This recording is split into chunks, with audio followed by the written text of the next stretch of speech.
All right, well then, there we go. Give you-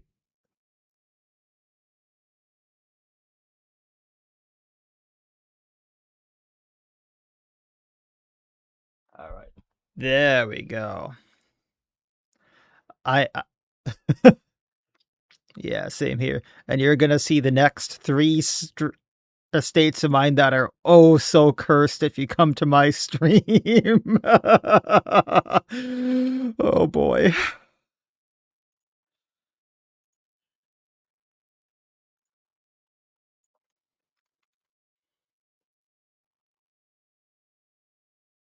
Yeah.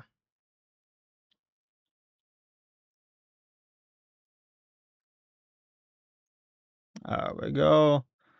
That's sent out.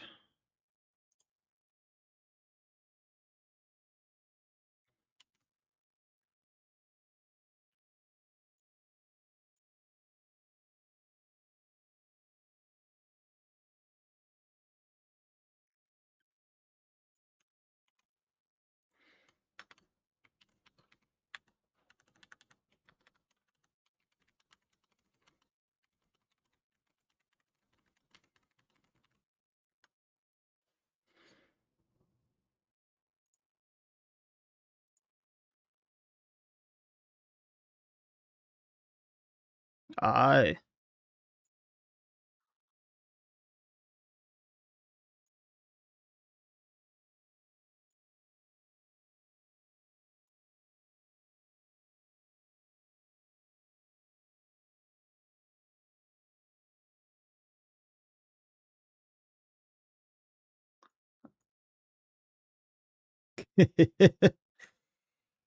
uh,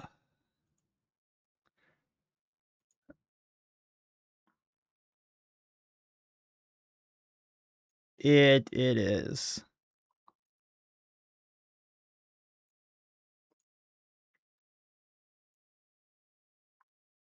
Mm-hmm. Oh, did we want to throw a note up about not talking about the leak?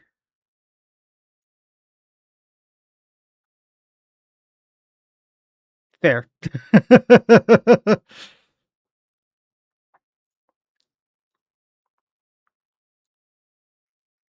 Fair, fair.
Something like that.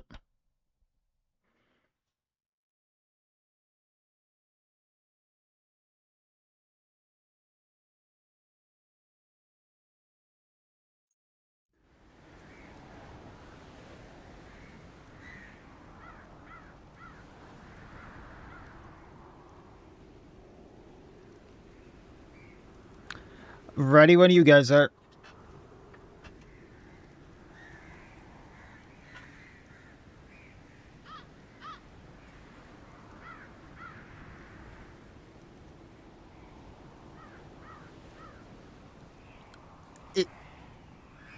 Is this really only the fourth episode? I could have sworn this was the fifth or sixth, but okay, continue.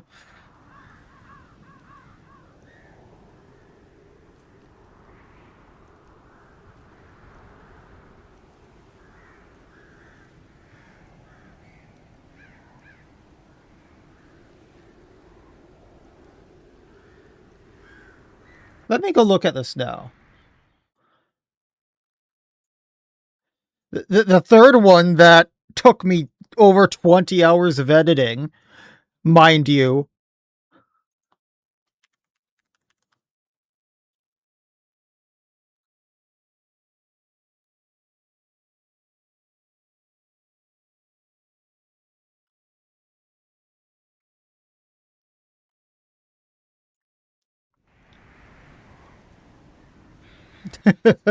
Yeah, this is episode 4.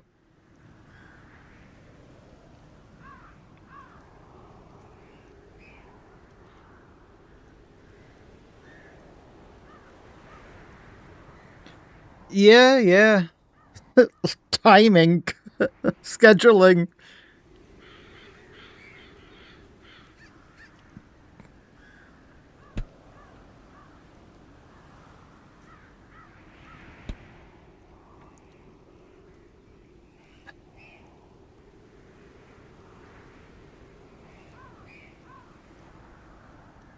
Yep, yep.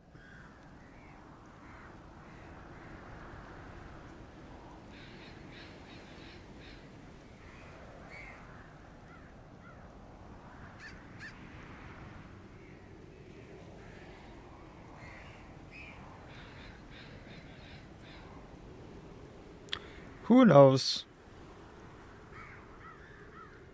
I've actually canceled because I needed to go get my cat spayed, because that was actually Bear when she was a kitten, and that was a whole weird situation because I think I've talked about how weird the adoption process was with her before, right?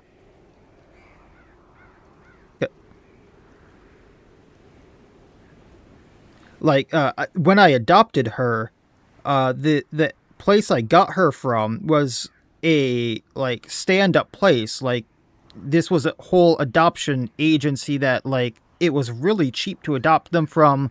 You were supposed to get them free shots, free spays, everything like that. And she was really young, so she wasn't spayed yet. But we were supposed to bring her back and get her spayed. I She got really really sick like immediately after bringing her home, and she was like sneezing up snot bubbles bigger than her head at the time. And I brought her into uh, a vet that was different from the one they wanted me to bring her to, specifically because I didn't trust them.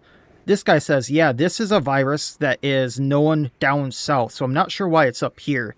And if you don't get it fixed right now with really expensive meds, the cat's either going to die or have permanent scar. And even if you get it fixed now, she's going to have permanent scarring in her lungs and might lose the ability to smell. She lost the ability to smell.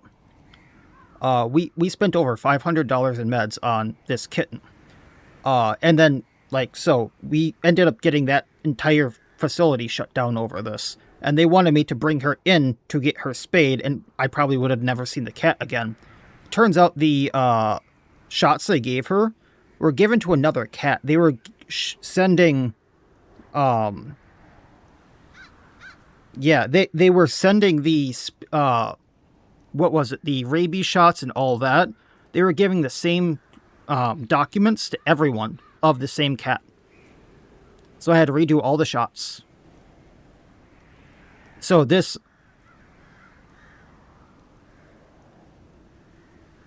yeah, so this vet gave me a free spay because of this, but the spay he did was a different spay than normal, and you had to not have the cat jump for 7 days. That was fun.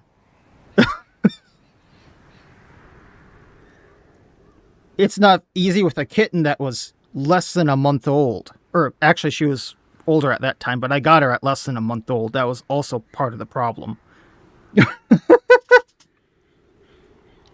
Yeah, that was also part of the problem. Was she hadn't been weaned when I got her. That's why she was so small. Yeah, so that's also why Bear is so attached to me.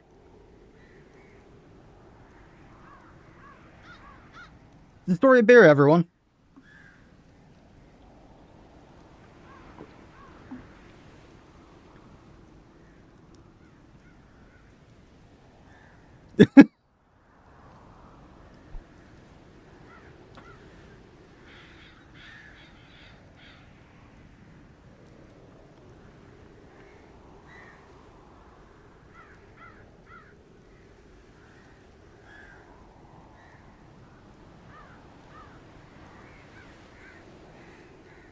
Oh yeah,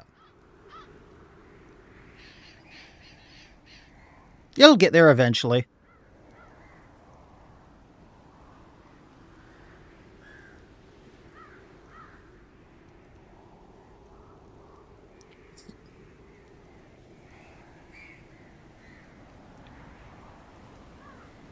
And it's only gonna go up from here, folks.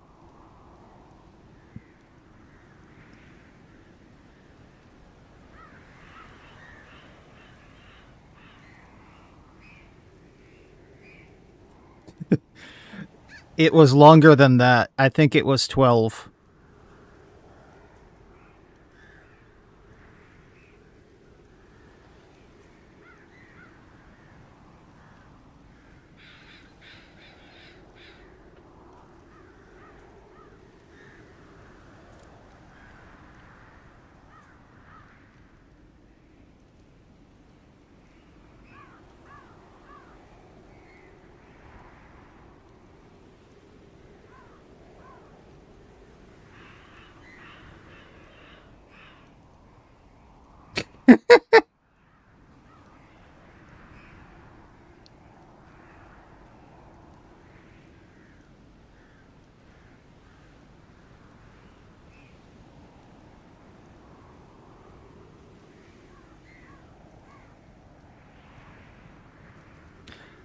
I just got a comment to say they're only here to hear Zot's swag Sigma voice. Well, there you go, Zot.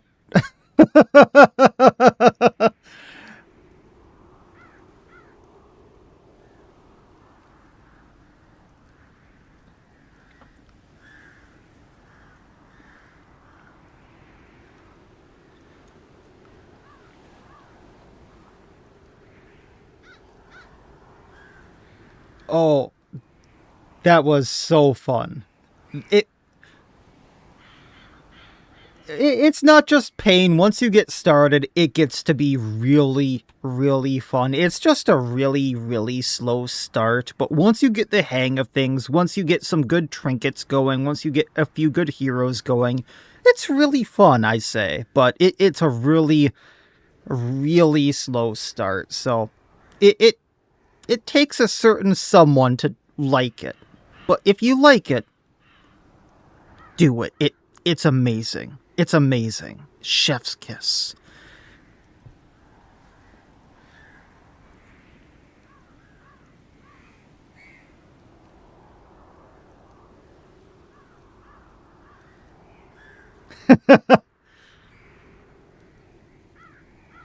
Oh, you can't hear anyone but me? Let me fix it. I think that is why, but say something again, Zahara. That would be why. Give me 1 second. Thanks for pointing that out.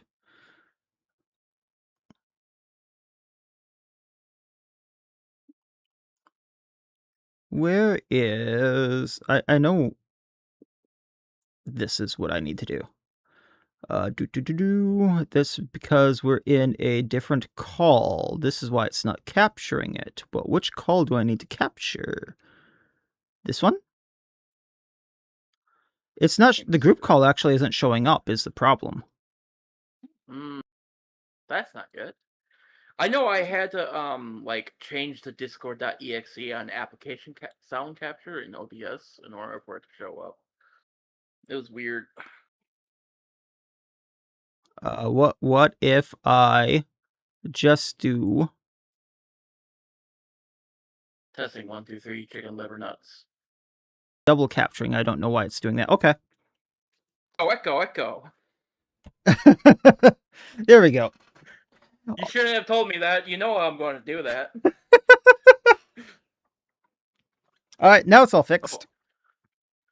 Well, you hear me, but Zot's in the vents over there. Kind of, Yeah, he's hiding in the vent.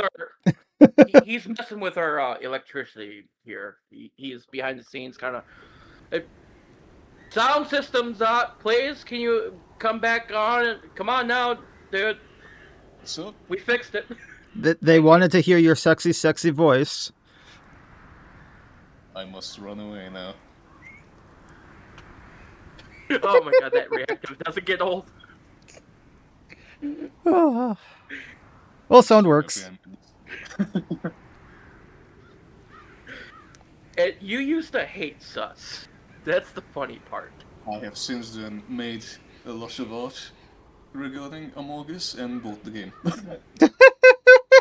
Yeah, sus is... it's an art form in some way, shape, or form. It is the greatest shitpost. Yes. But now we got an introduction out of Miacidae. He, like I said, he's a fellow content creator. I do content creation as well of Darkest Dungeon. Madness' State is sort of in a weird limbo. I got it all finished, but I still got to push it out because it's been a busy summer. But Zutland, who are you and what do you do? Give us a general introduction. I mean, I know we just had you 2 episodes ago, but that was a year ago. Can't believe it was a year. Yeah, Yep. saying it out loud hurts the soul. I'm just a guy. Just a little guy, you know. I make some mods here and there. Yeah, him and his children, the fucking Orchidon and the Wild Hunt. Where's the Project Moon Brain Rot at? Speak their name and they'll appear just to rip you apart, as I've shown. I've heard a single thing from them since. How wild. Thank God. Let's see. You haven't heard a thing from him. I still hear things on my videos. Is this them? Is this them? Oh, they don't shut up. As it should be. Bugger all, this got me pure raging. You ain't gonna let this go, right, mate? Name's Hearthcliff. Covering people is my specialty. Of course, only when I fancy it. Zod is the monkey master. I was craving a workout time to smash stuff right up. Sorry, I'm quoting Hearthcliff. The guy that Zotland would probably hate the most because, Wild Hunt. Sorry. Wouldn't be a return with some audio issues. Yeah, right? Right, Gallagher? Oh, yeah. Yeah. Oh, boy. Let's see. I could put up the Face of Mercy again. Where's the fucking, where's the streamer time short? My floor. No. Sound system good, audio good, microphone scuffed, Yep. OBS crashing. It's streamer time. Perfect. It's like OBS crashing, microphone scuffed. It's streamer time, but it does it like deep fried. I am melting like the goddamn witch of the south. At least we have a general guideline to go off of this time. We're still in the intro part of the... Are we even gonna stick to it this time, though? Because I know we didn't ever before. Oh, thank you for the subscribe. What's a podcast without going off the fucking rails? Even Drops Frames, the one that Cole Carnage is a part of, they kind of meander in different directions too, and that's a great podcast, by the way. You guys should watch Drop Frames. It's really, really good. Do you know how little time I have to actually watch content? The only content I get to watch is when I'm editing videos. Isn't That sounds like a big time though? Well, it's a podcast, so you can just put on some headphones and listen to it. But so we mentioned Arduous Edition before. What the fuck is it? So if you want me to actually go into detail about Arduous Edition is essentially an overhaul, kind of like Black Reliquary, but it's not like a whole new game. It works into the base Darkest Dungeon game, It Yeah. reworks every base enemy, like it gives them new skills. Almost every enemy has a new skill, like the cultist witch has haste, which gives every enemy, including themselves, a extra action. There's like hundreds of new trinkets. There's like 50 plus new quirks. There's a lot of new stuff.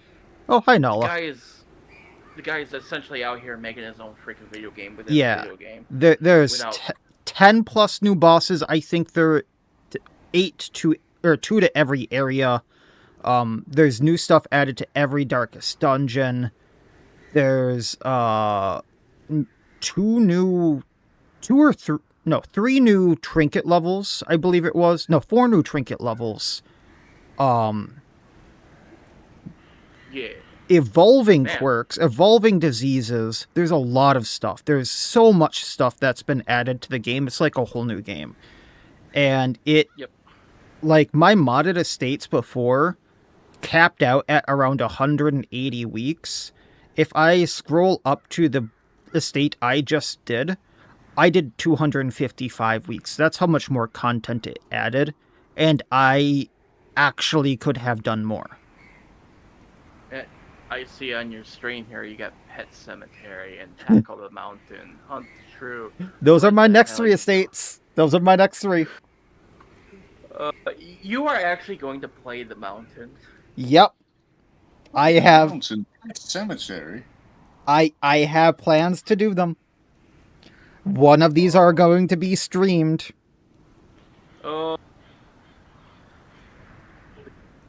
Streaming competition is always nice to have out there in the world, but mountain. I think Pet Cemetery will be great to stream content. Not gonna lie, with all the bull crap that's in that freaking estate. Mm-hmm. Just to show... Um, My thing here is, with Pet Cemetery and Mountain, people are always asking streamers, and particularly me, to play through them. And they don't understand why the streamers and content creators don't want to play through them. there's very good reasons why. There are very good reasons why, so I'm going to play through them once. These estates are going to be nothing but the Pet Cemetery. I'm not even going to do the vanilla content on these. I'm not going to do the wheel. I'm not going to do the runes. I'm not going to do any of those bosses. I'm not even going to do the Darkest Dungeon. This is literally going to be Pet Cemetery. That is literally going to be the mountain, and then I am done. Just to show people why people hate the Pet Cemetery, why people hate the mountain. And then I can say, this is why I don't want to throw the mountain or the Pet Cemetery in another estate. You can go watch that estate. Honestly, you're doing modders and people that know mods mighty justice by showcasing some. And watch. You're on my stream here real quick, right? Pet Cemetery. Yeah.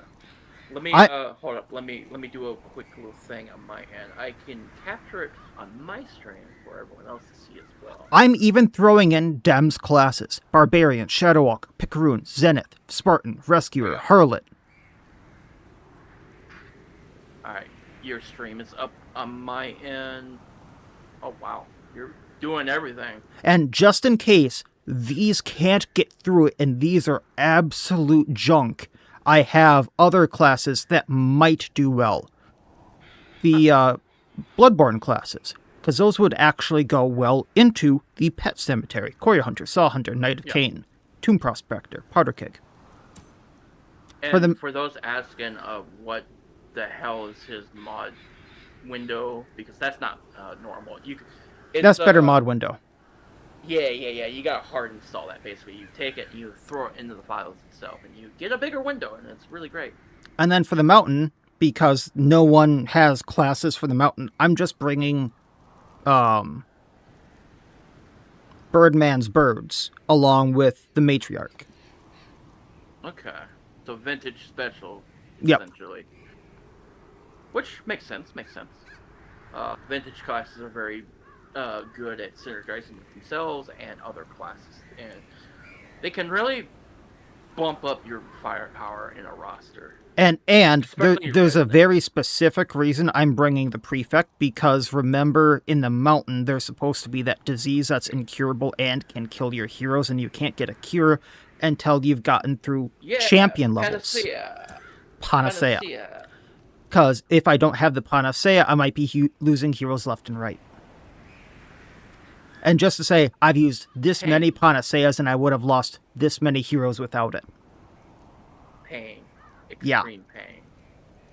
And then with the Well- shrew, I mean, this is actually just a one for fun, but heroes that have bleeding on them to hunt, through the Crimson Courtyard.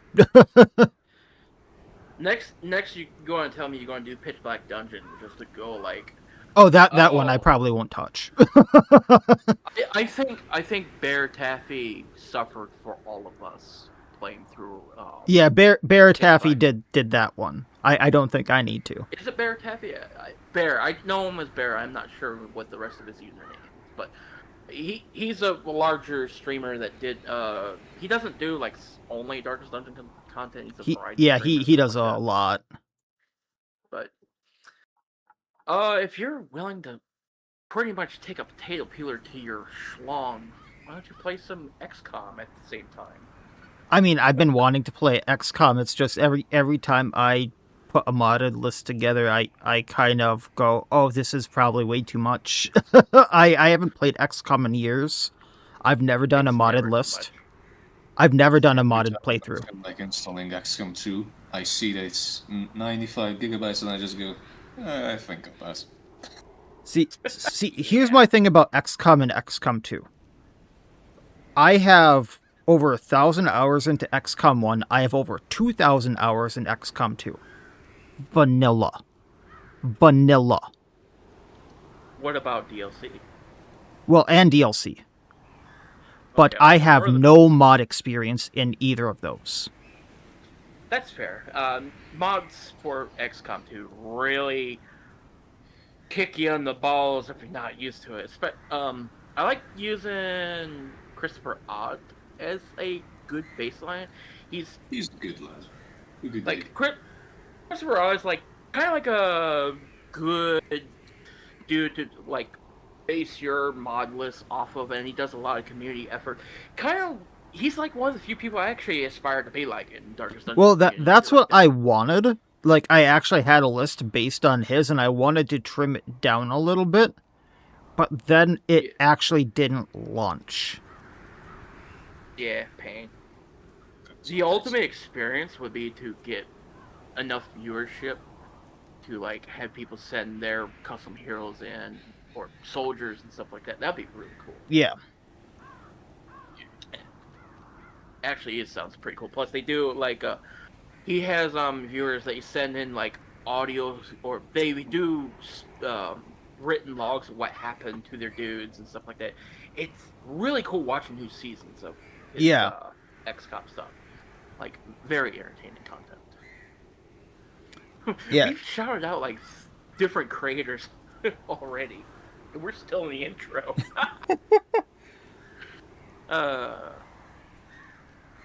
But oh, so we got a general idea of what the Arduous edition is. We did allude to the Arduous edition like a year ago during the big GigaCast, right? Yep. How do you feel about the Exalsis classes in their original environment? It depends upon the class. I'll say that.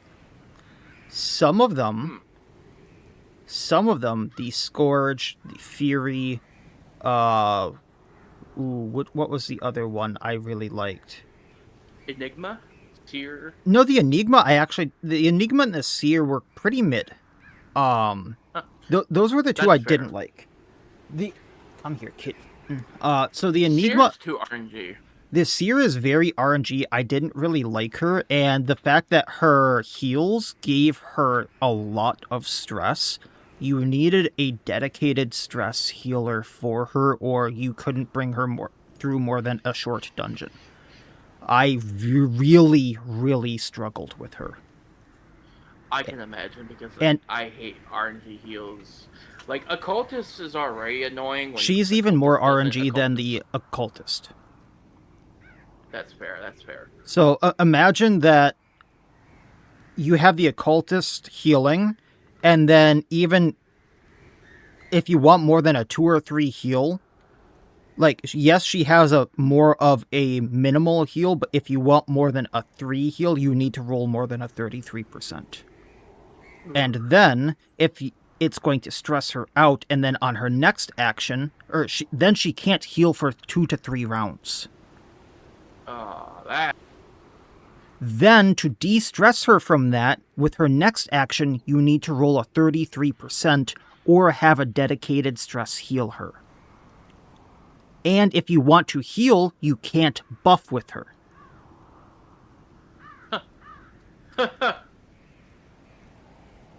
So that was my thing.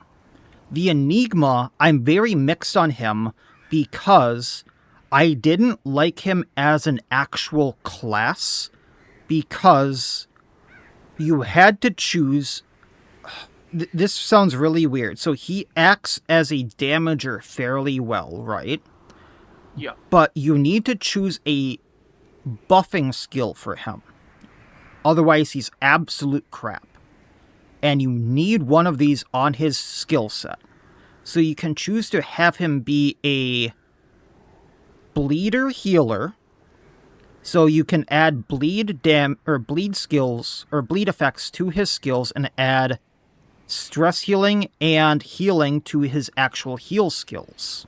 So, like, he has a heal, but you can add more healing and a stress heal to it, and those are RNG effects. But when you choose that, you also choose to add bleeding effects to his damaging skills. You follow, right? Yeah. Or you can choose to add...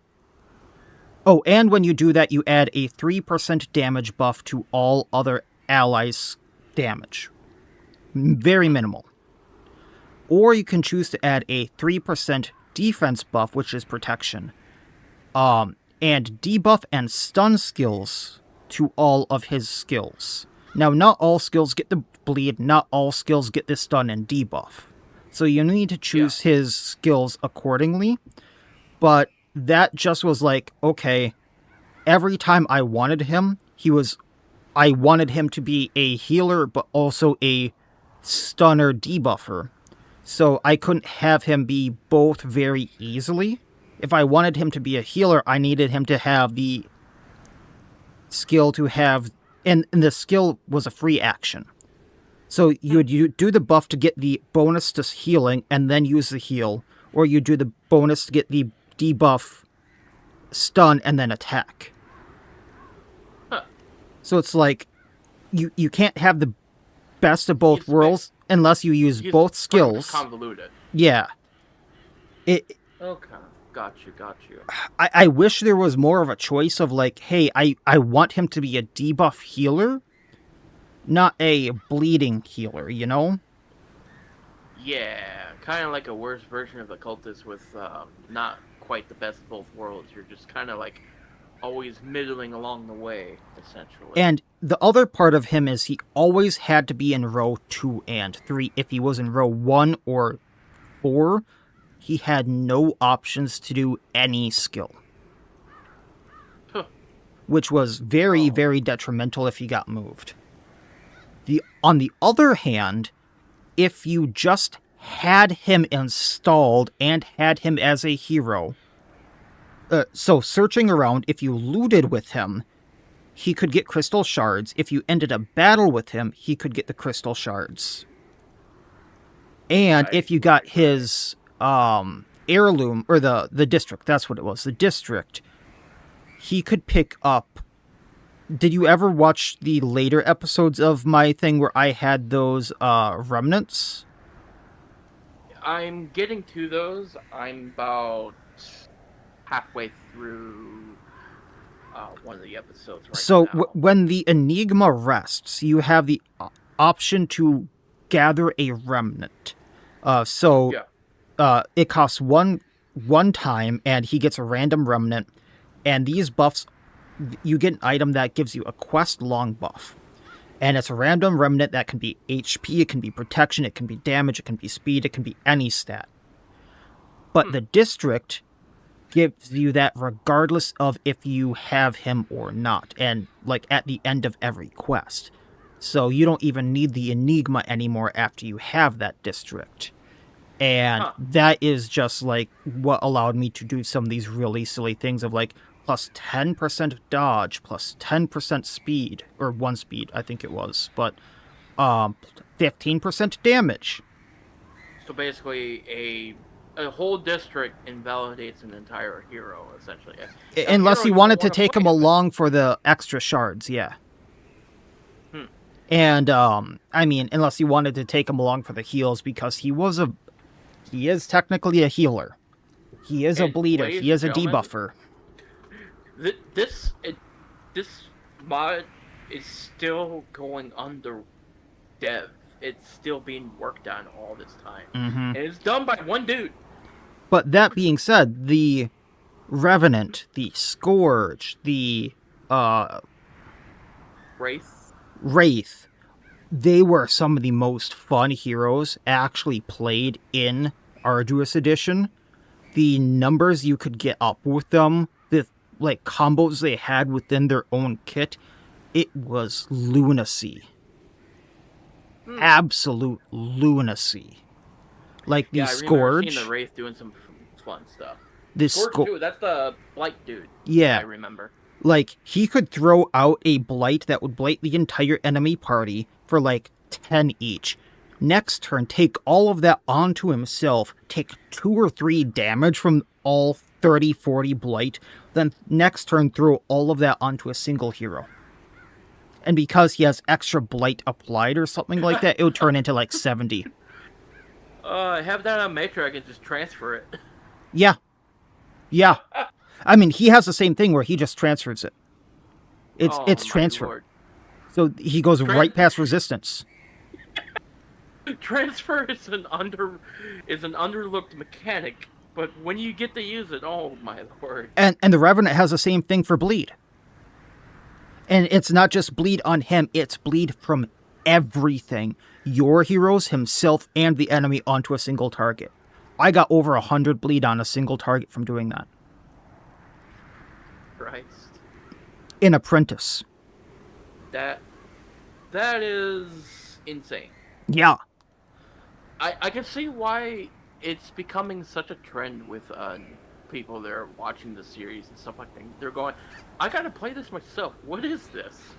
Because I barely seen people play Arduous Edition before. You said a trend. Unexpected. I just wanted to play the fun thing, and now everyone is playing the fun thing. And like the Wraith, after every action get a quest long buff. Okay, I'll take damage reflection for 2 points. I'll take damage reflection for 2 points. I'll take crit for 2 points. Damage reflection is fun. I have to admit. What was that, Zot? Oh, I was just saying that not everyone can sit at friends. Good job, my boy. Yeah. You started something, you finished it. You finished something like 4 times now. The first one I think was due to unfortunate bugs or whatever. So due to Well, I think this is my 7th season of Darkest Dungeon, and only one of them failed. And one was because like it bugged out. Yeah. This is funny to me. I'm keep looking at my paused stream just so I can keep chat up, and I have the Me Gusta freaking Quillfish staring at my soul. My fucking Pokemon Crystal Legacy streams, they memed the fuck out of this damn Quillfish. I waited. It was like a stream and a half of this dumbass Quillfish. And I finally get the call from Fisherman Ralph. I'm like, Uncle Ralph here is like, ouch, there's an outbreak of Quillfish here. And I caught like 2 of them in my run. So I'm going to see how dumb this stupid pufferfish is in my Pokemon Crystal Legacy stream. Well, that's exactly what I did with McDowell. Like, she got all these really good quirks in the beginning that and I forgot to rename her Junia, right? And everyone in the beginning went, well, now you can't rename her. She's the main character now. And every time she just kept getting better and better at quirks, and she just kept, like, every time something was about to go bad, she turned it around in an instant, or, like, she was about to die, and then she suddenly got guarded because she had the cherished quirk, which meant everyone in the team guarded her. And every single time something was about to go bad, she turns it around. She gets out alive. The entire team gets out alive. Okay, Oh, yeah, McDowell's the main character. I had to she's the finish it one with in her. the she's the one in the final screenshot too. Yep. Even when the regulars of DD Cord went Vestal, or what was it? Let me take a look here. Community feed, Big Vestal Zap. Mm-hmm. It's like I had to you're go for the gonna Vestal. you're gonna. I even told you, it's like you should just use the Vestal as the screenshot, because one, you're going to rage bait the freaking tryhards that hate on Vestal. Yep. Vestal sucks. I'm sorry. Vestal does suck, in my opinion. You're rage baiting me with that prospect, and you're going to get the other half that are Vestal simps that go, Vestal, yes, like right here in the chat itself. Big Vestal zap. Well, Zap. so here's the thing. So there's elemental quirks in Arduous Edition, right? Yeah. And so I got one called Life Attunement. It ups the healing done by 25%. Just flat done. And then healing received by 25% on that character. So she's upping the healing she does to herself in that standpoint by 50%. And then she can randomly heal. It's a 5% chance, but randomly heal everyone on the team by 30. You can basically just use her for damage and never heal again. You can Yeah. actually, like, do something. And then there's a trinket added by Arduous Edition that ups Judgment's damage by 50%. Oh my lord. Yeah.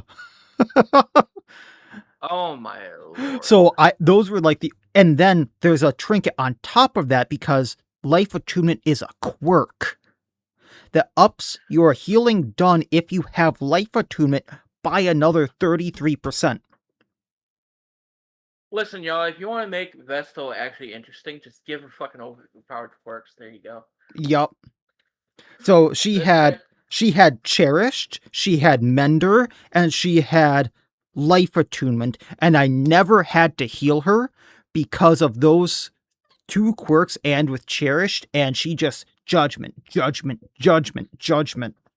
my lord. Okay. Well, it seems your opinion of the Excelsior classes actually got a little bit more solidified. Oh yeah, that, all which of is them are good. pretty good.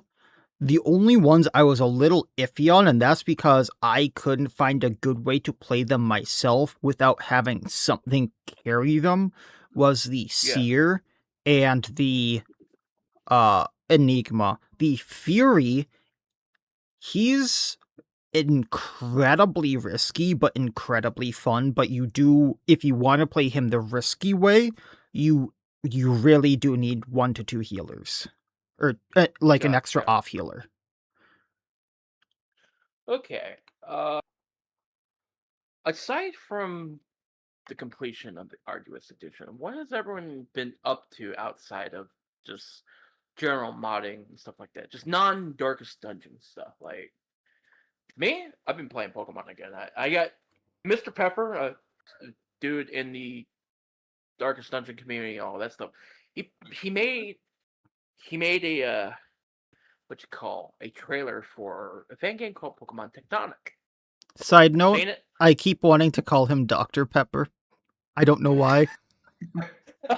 I mean, I think you know why. Someone needs to ping him with that now. I know his name is Mr.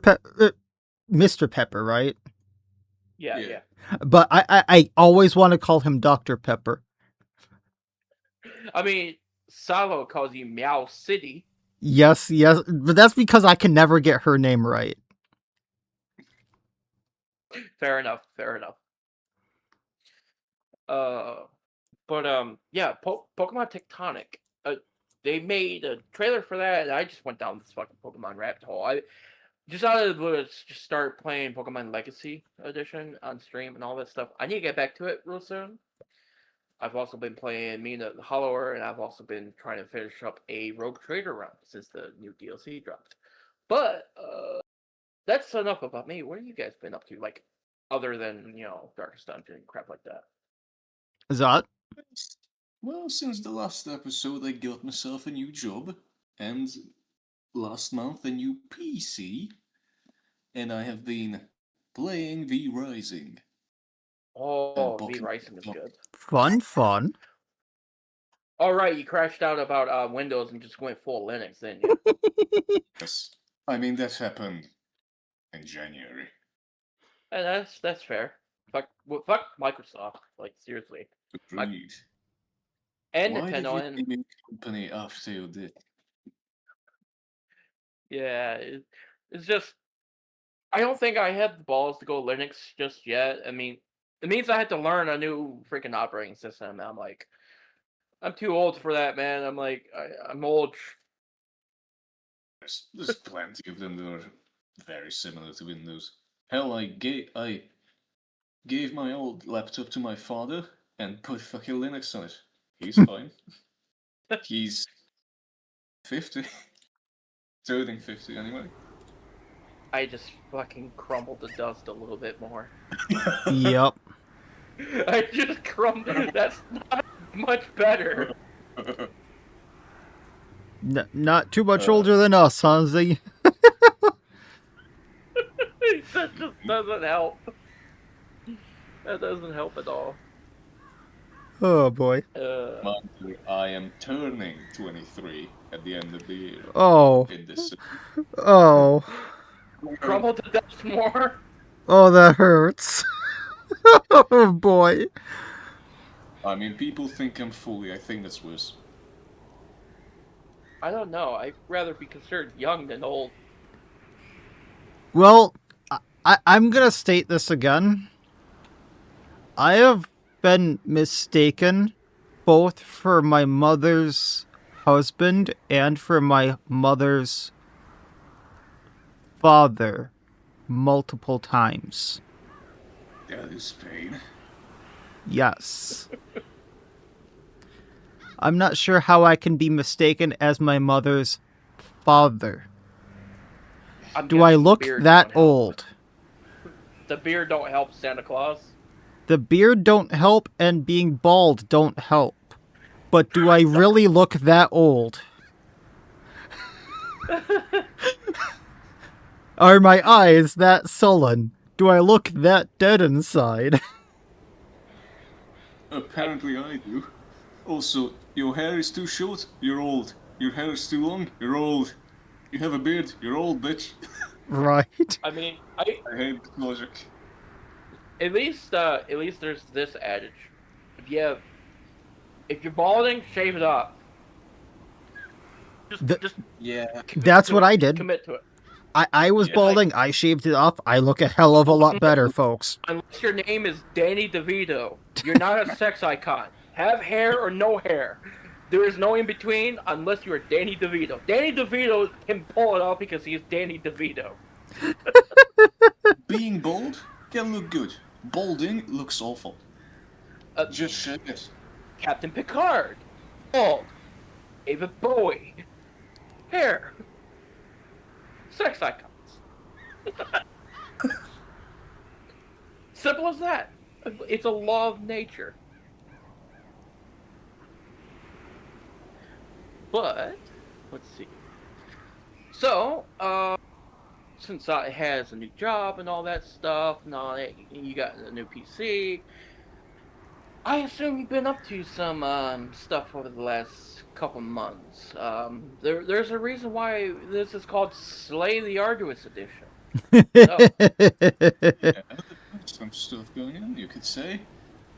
Do you have any screenshots I could throw up now or nothing. For the bigger one, there's one, I guess. Okay. But yeah, there's this is the second half of reason why we're doing this podcast. Some big news. 3 announcements actually. He made the announcements early on in the week on Discord and all that stuff, but hasn't been like a grand announcement yet. Let's go ahead and do that. Sure. Yeah, why not?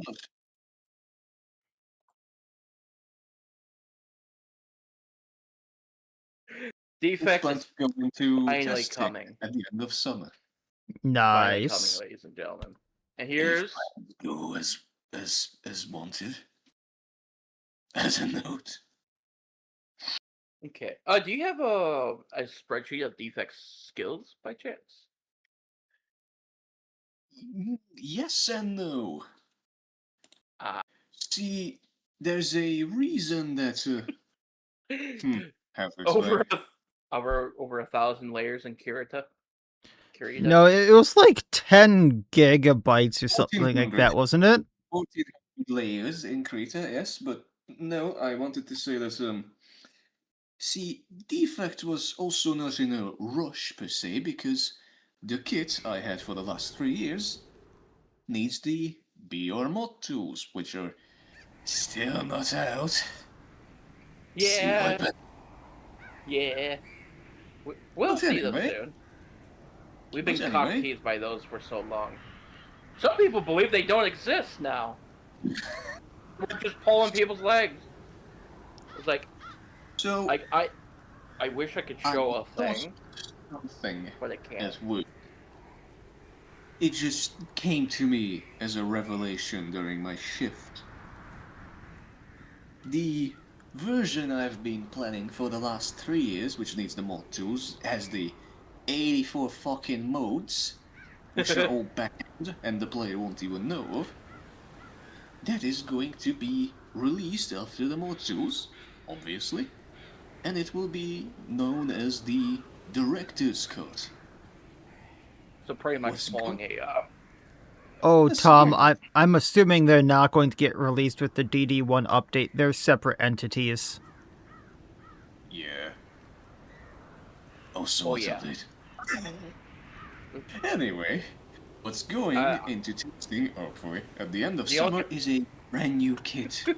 Because I need serious mental help. So, I have a sprite sheet, yes. And I don't. Because I need new sprites. But, they will be done before testing. Gotcha. Because I'm going to lock the fuck in. As I'm working next week and then 2-week break. Yippee. Oh, so this is not even the start of your 2 weeks. We're just happening to do this before your 2 weeks. Yep. Well, ain't that something? Yeah. Yes, that's defect. I can give a general rundown of the new kit. Well, it's your time to shine, so go right ahead.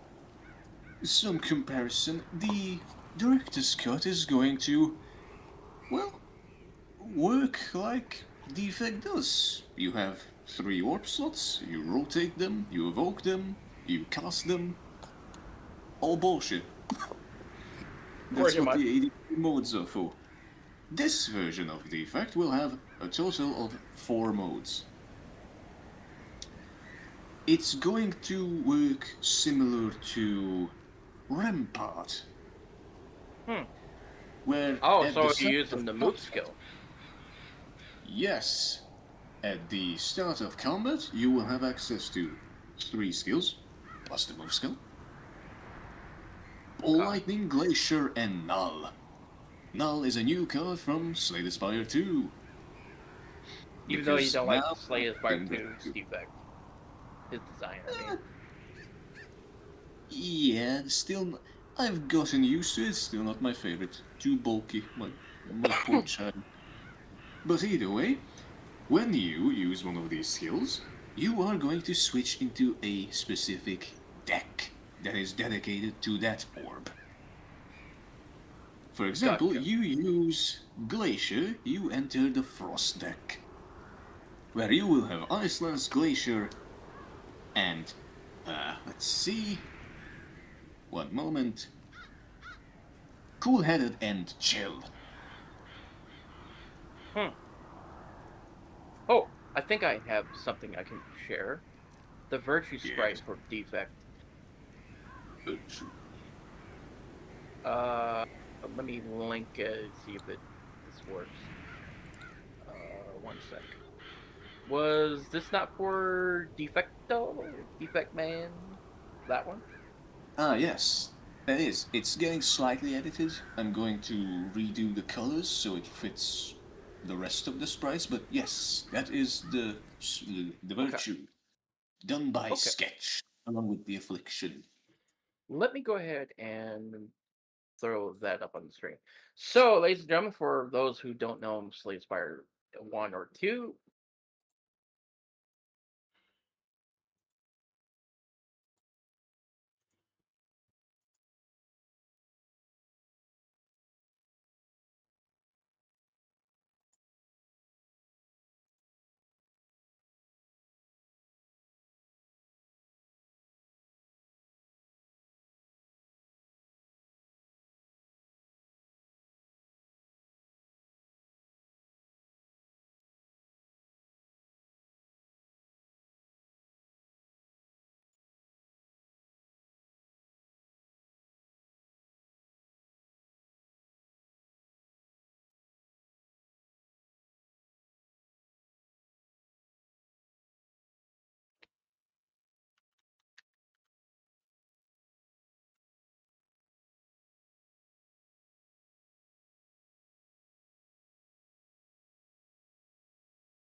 To Oh, Darkest Dungeon there. oopsies.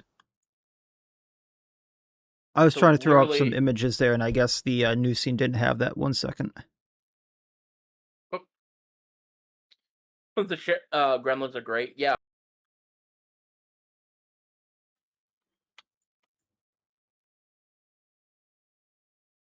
So the entire goddamn spire is now coming to a So, hamlet near you. when you say Spire, do you mean like one region or a whole as overhaul? Like, The well, it's going to be one region in the sense that it's one DD region, but everything okay. is in it. Oh my lord. Even All three bosses. acts from both games because I need mental help. And instead Don't of we that, all? and instead of mental help, I got help from Dagon with art. Zot, we did a 12-hour podcast last year. You over 200 classes. You think we? I think we need mental help as well. That is true. I I also played D.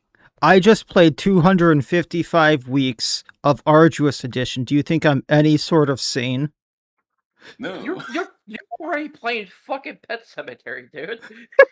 You're saying you fucking clocked into its own fucking mental ward at this point. The mental ward is clocking into its own mental ward at this point. We can do fucking mental help on top of mental help while you're doing mental help at this fucking point in time. now let's see. So, I General think I broke Miacidae. Yep, we broke him, guys. good. Yep, he's broken. Yup. Hit the reset button, quick. Get Someone get get the defibrillator. Give me a moment. Keep going. It's okay. Remember to breathe. Yup. Don't death blow us yet. I won't go to fucking. sleep. Is it going to virtue or inflict? We don't know.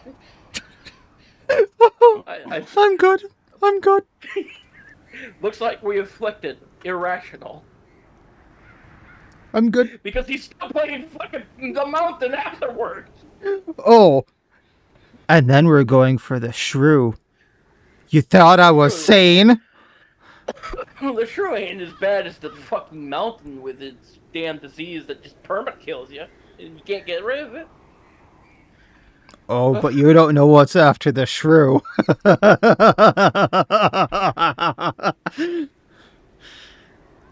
Uh, And you don't know what's in store for season 5.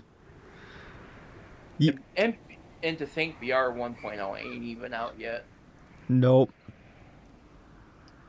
You remember what I told you for season 5. Yeah. For those that don't know, I ain't gonna spoil it. That's his show. I mentioned it once in Pokemon stream, and only like 3 people watched that. So. But you thought Arduous Edition was bad. You thought I was insane for Arduous Edition. Season 5, folks. Season 5. You know you're legally obligated to do a Soul Level 1 run of Dark Souls at some point in time in the future, right? Oh, I could do that. You're legally obligated to do a Soul Level 1 run just to kind of follow the tradition and then do a Nuzlocke run of a Pokemon game. Oh, I've done a Nuzlocke. That's easy. Yeah, Nuzlocke is easy, but a Soul Level 1 run, just, get your favorite weapon and just go ham. Everyone just picks up the Great Scythe, so all you need is Master Key and just, skip this, get that, and there you go, you can beat The Great Scythe is boring. Yeah, fair enough. Let me guess, you're going to use the fucking ladle, do a Soul Level 1 run of fucking Dark Souls 2 and use the ladle. No, if I got Dark Souls ladle. 1, I'd get, what was it? Shelog's, I forget her weapon. Let's see here. I'm trying to think.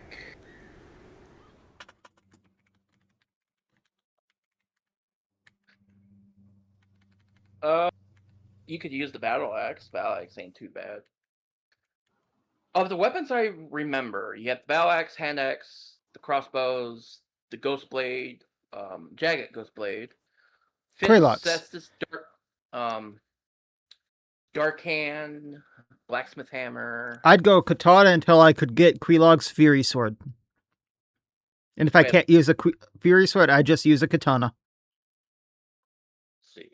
Can you even use a Katana? It's a level 1? Probably. I think you need the Dex. It's the Dex that might be a problem. I know, I've done a Dark Hand run of Solo 1. Dark Hand is pretty fun. Let's see. The Blacksmith Hammer is also pretty good when you two-hand it as well.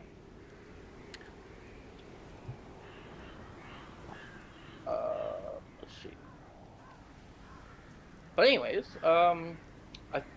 ladies and gentlemen, we completely went off script. We lost the plot. We lost the plot as usual. Well, we did talk about Arduous. We're still on the plot. We're just kind of skipping around. We kind of skipped over. We talked about Defect. Talked about the Spire region a bit. We didn't talk about the third. Did we talk about the third? No, we have not. Just as a small addition to the Spire, there will be no actual vanilla enemies in there. It's all going to be Slay the Spire monsters. And I don't mean that there will be less monsters. No, there's going to be about as many goddamn monsters as in the entirety of vanilla because I am very sane. But as the quote-unquote common enemy replacements, so like the cultists, animals like spiders or random skeletons, So, man, we are going to have... Your therapist is going to need a fucking therapist too. And that therapist is going to need a fucking therapist. Jesus fuck. We are going to have the gremlins, which you already saw, the constructs, Robo Boys, and the bird cultists. I have a feeling you're taking some of your older. Now, am I correct to assume that you're taking some of your older enemy mod ideas that we had with the MOBA or mobile game that was a fucking cheap China rip off of D&D or D&D, DD, and implementing that with Spire? Or Some of the kit design will be okay, mainly okay. one of the That's what I meant. Like the mechanics, basically, the inner yeah, guts, one the the guts design of like docs. the what do I call it? The one of the more elite enemies is going to be turned into the sentries. And the Hmm. sentries are going to be a bit more special than they are in STS, since in that they have two moves and they alternate between them in a group Yep. of three. And folks, just for people watching, the reason why there's no pictures of this, it's all still like planned and all that stuff. The Gremlins was just a taste of what's to come. It And is basically, development, but it's a lot of assets, so it's yeah. going to be a bit slow. Especially And because it's being developed along with these fucking three. oh, Defect. Ooh. Who Not the, else? like those three. I Oh, mean, there we three. go. There we go. That okay. I do have something to show. Give me 1 second, So, ladies and gentlemen. the third thing, the So Necrobinder is now coming and is in active development. I see Necrobinder right there in the middle by Dismas with the big old hand. There, hi thing. How you See. doing, thing? Or Odyssey, excuse me. Regent and Watcher. Yes. Now, Watcher, you're not coding them specifically. I think Cerebral Crawl 92, we had them on the Yes. GigaCast last year. Watcher is Another. a collaboration like Ironclad was. Got We you. co-designed and co-coded. Man, And Slay the Spire fans are like eating good Oh yeah. with this. yes, they are. Like, They're going to add another character. I'm going to do. another? What They're character planning. is that? They're planning an extra character to Slay the Spy 2. It's going to be the most complex spy yet, apparently. Kill me. Oh Watch boy. it be Watch it be Watcher. It's No, just going to be Watcher, and they go, LOL. Here you go. Here's Watcher. lots of her cards are now shared cards, gray cards. She lost half her kit if she comes back. Oh, unless she comes back with more new stuff. Yeah. Uh-huh. So Necro's art is in production, let's call it that, along with Watchers, both by Sabe. Who is out of the dungeon? Yes. Finally. I didn't even ask him to do it. He just heard I'm going to do Necro at some point and said, I'm in. That man is a Chad. Yeah, And Save also still has their personal class that they're doing. I think I'm not even sure what the progress is on that. It's been pretty hush hush. it's going. I've seen some sprites. Most of them are sketched out. Gotcha. And then Regent will come. Uh, his development will still have to defect is out. Not in testing, just like out. Yeah. So From sometime who did the autumn. Marteno in chat is asking who did the sketches. Sabe, who That would will do be most of them. I Sabe or can't believe Sabe. Sabe is out of the dungeon. Finally. You guys remember if you guys know who the Ironclad is, the class mod, not Action Jack Ironclad, but the Slay the Spire Ironclad, Save did them. That's the Yes. character. Also for Regent, the reason he's coming after Defect, starting after Defect, rather, is because while Sabe did sketch him out, he won't be doing the art, that will be me again. Okay. So So Regent will be another Solo. You're a solo man project for Defect. You're partially a solo man project for Regen. Some help with Defect, like with the Virtue Art. Silent was a collaboration. Ironclad was a collaboration. I was Watcher not is a part of collaboration. Silent. I will add that. That was before me. Yeah. Silent was the very first of the Slay Spire 2 class. Two? Her First Slay development was Spire. actually a little stunted because she started when Moonlit was still a thing, and During the then crash outs. yes, During the Dark Ages. Yeah. her We artist don't... was Red Dye, who was, Number if you 5. remember, I don't know their genders, so I'm just going to say they. They are in the fucking game's credits for doing mostly icon art, but still, can't get much better than that.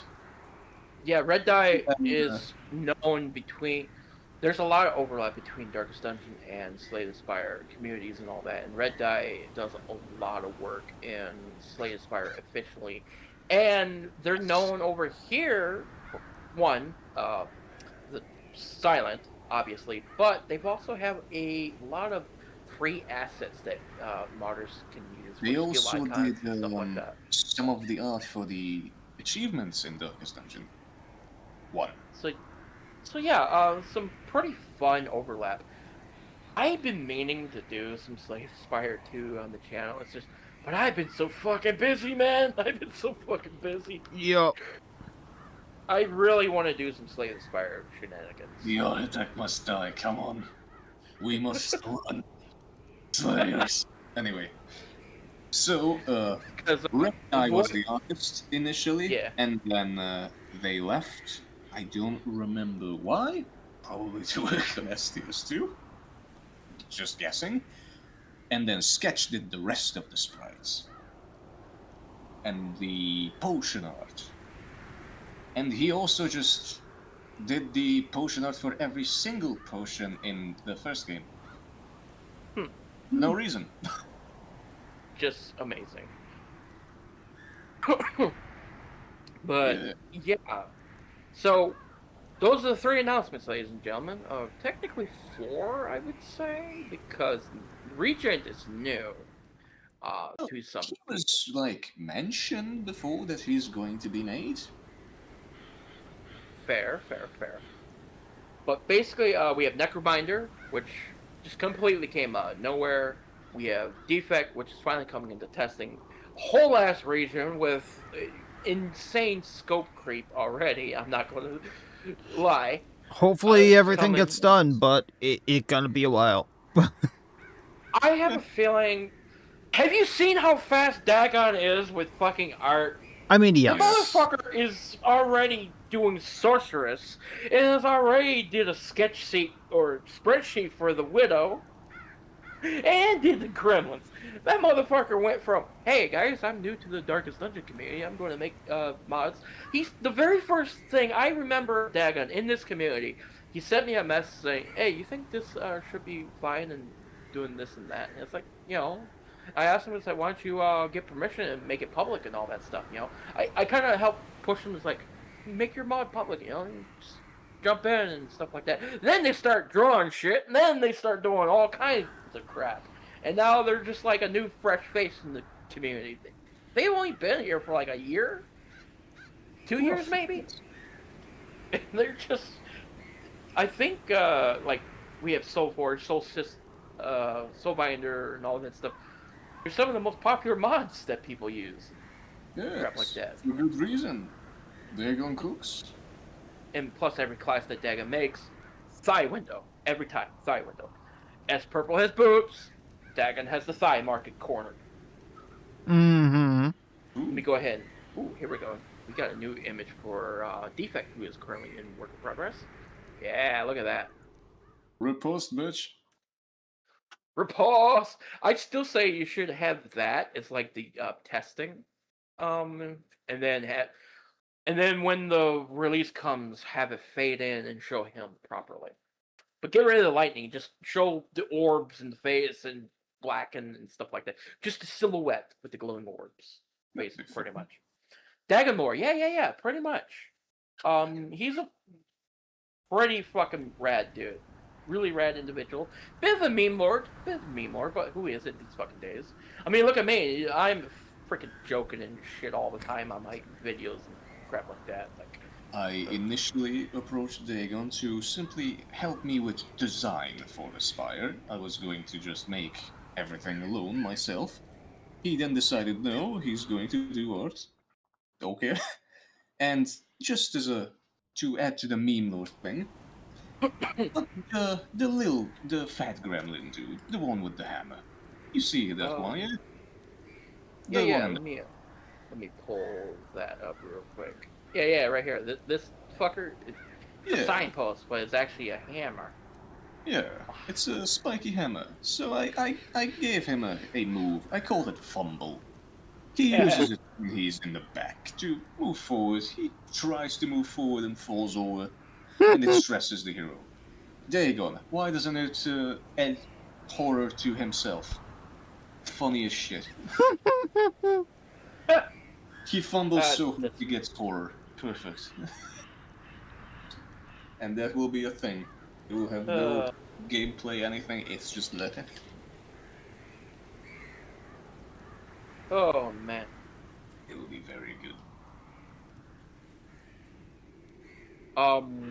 One sec. I do have to AFK for 1 sec.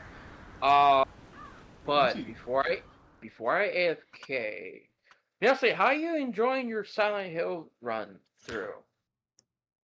The current one is very interesting. Finished Silent Hill F. Got one of the extra endings. Not as fun as Silent Hill 2, but still fun. Silent Hill 2 is hard to top. It's very hard to top. Interesting. The combat isn't nearly as fun either.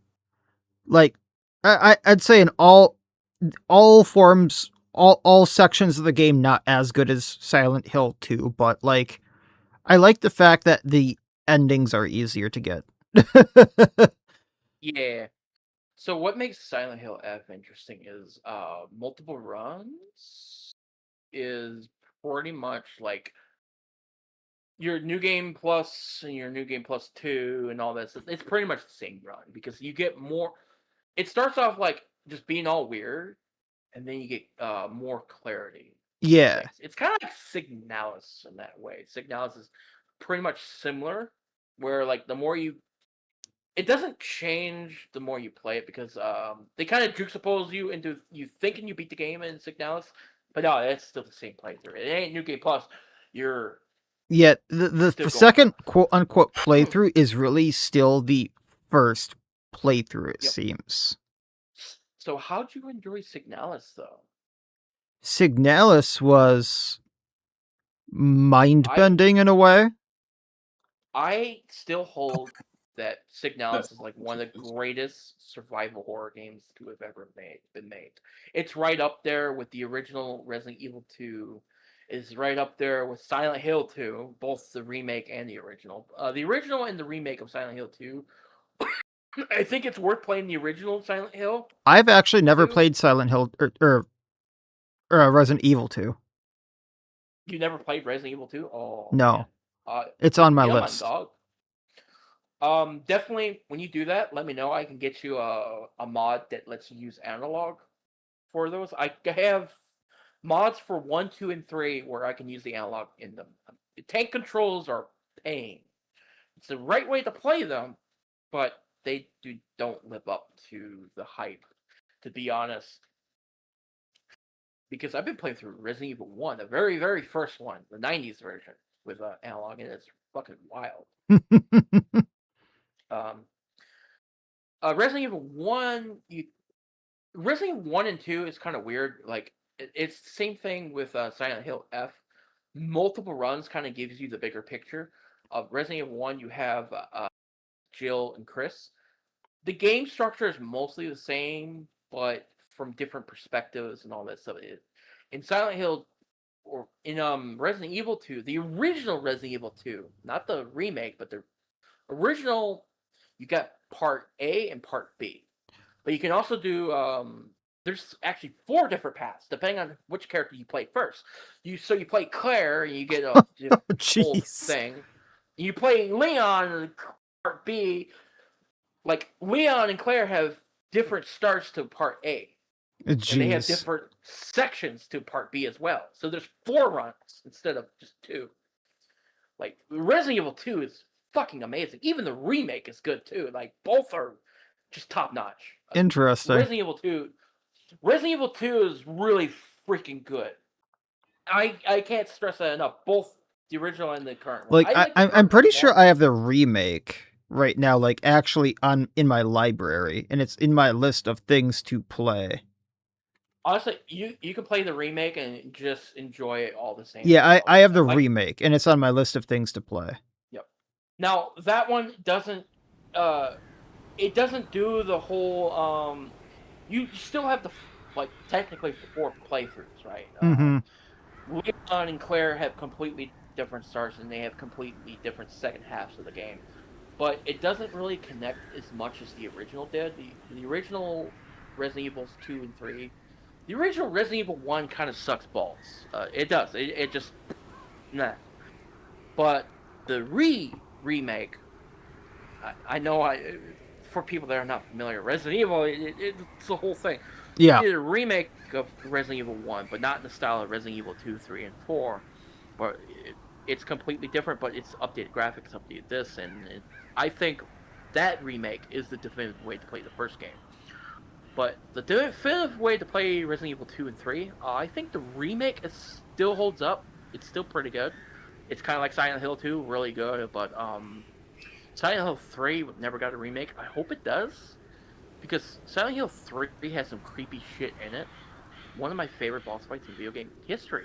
I know I'm jumping around in the conversation. I don't do transitional material. No, you don't. People. I don't do transitional fucking shit. So, but Silent Hill 3 is great in that it's like I said, one of my favorite bosses. You are on this merry-go-round carousel instead of actual horses, or instead of like the plastic horses and stuff like that.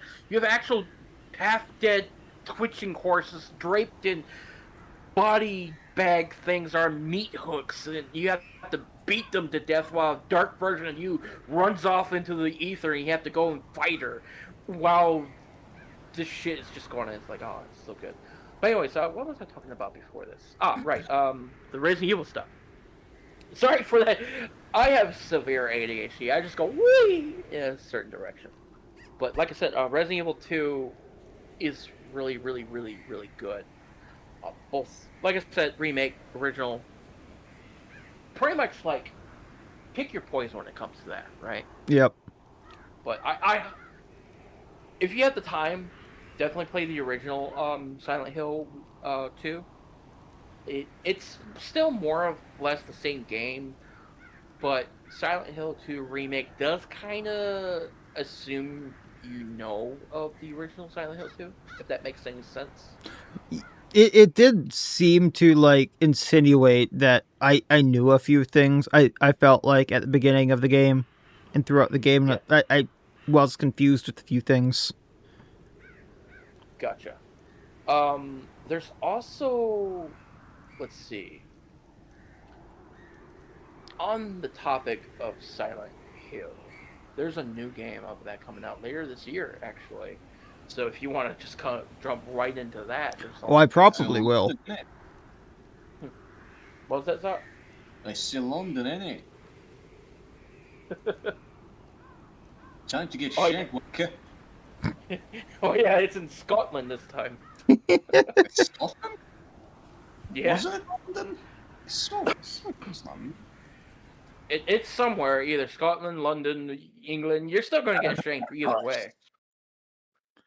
But I really love how Silent Hill F like dives into the mysticism of Shinto, the Shinto religion and shit like that. How much do you know of the story of her personal journey so far, or Like so far, I've gotten through the main story, like the first playthrough, and it seems like she was supposed to marry a guy and didn't want to. Then I got the 5th ending, which was the joke ending, and then I failed.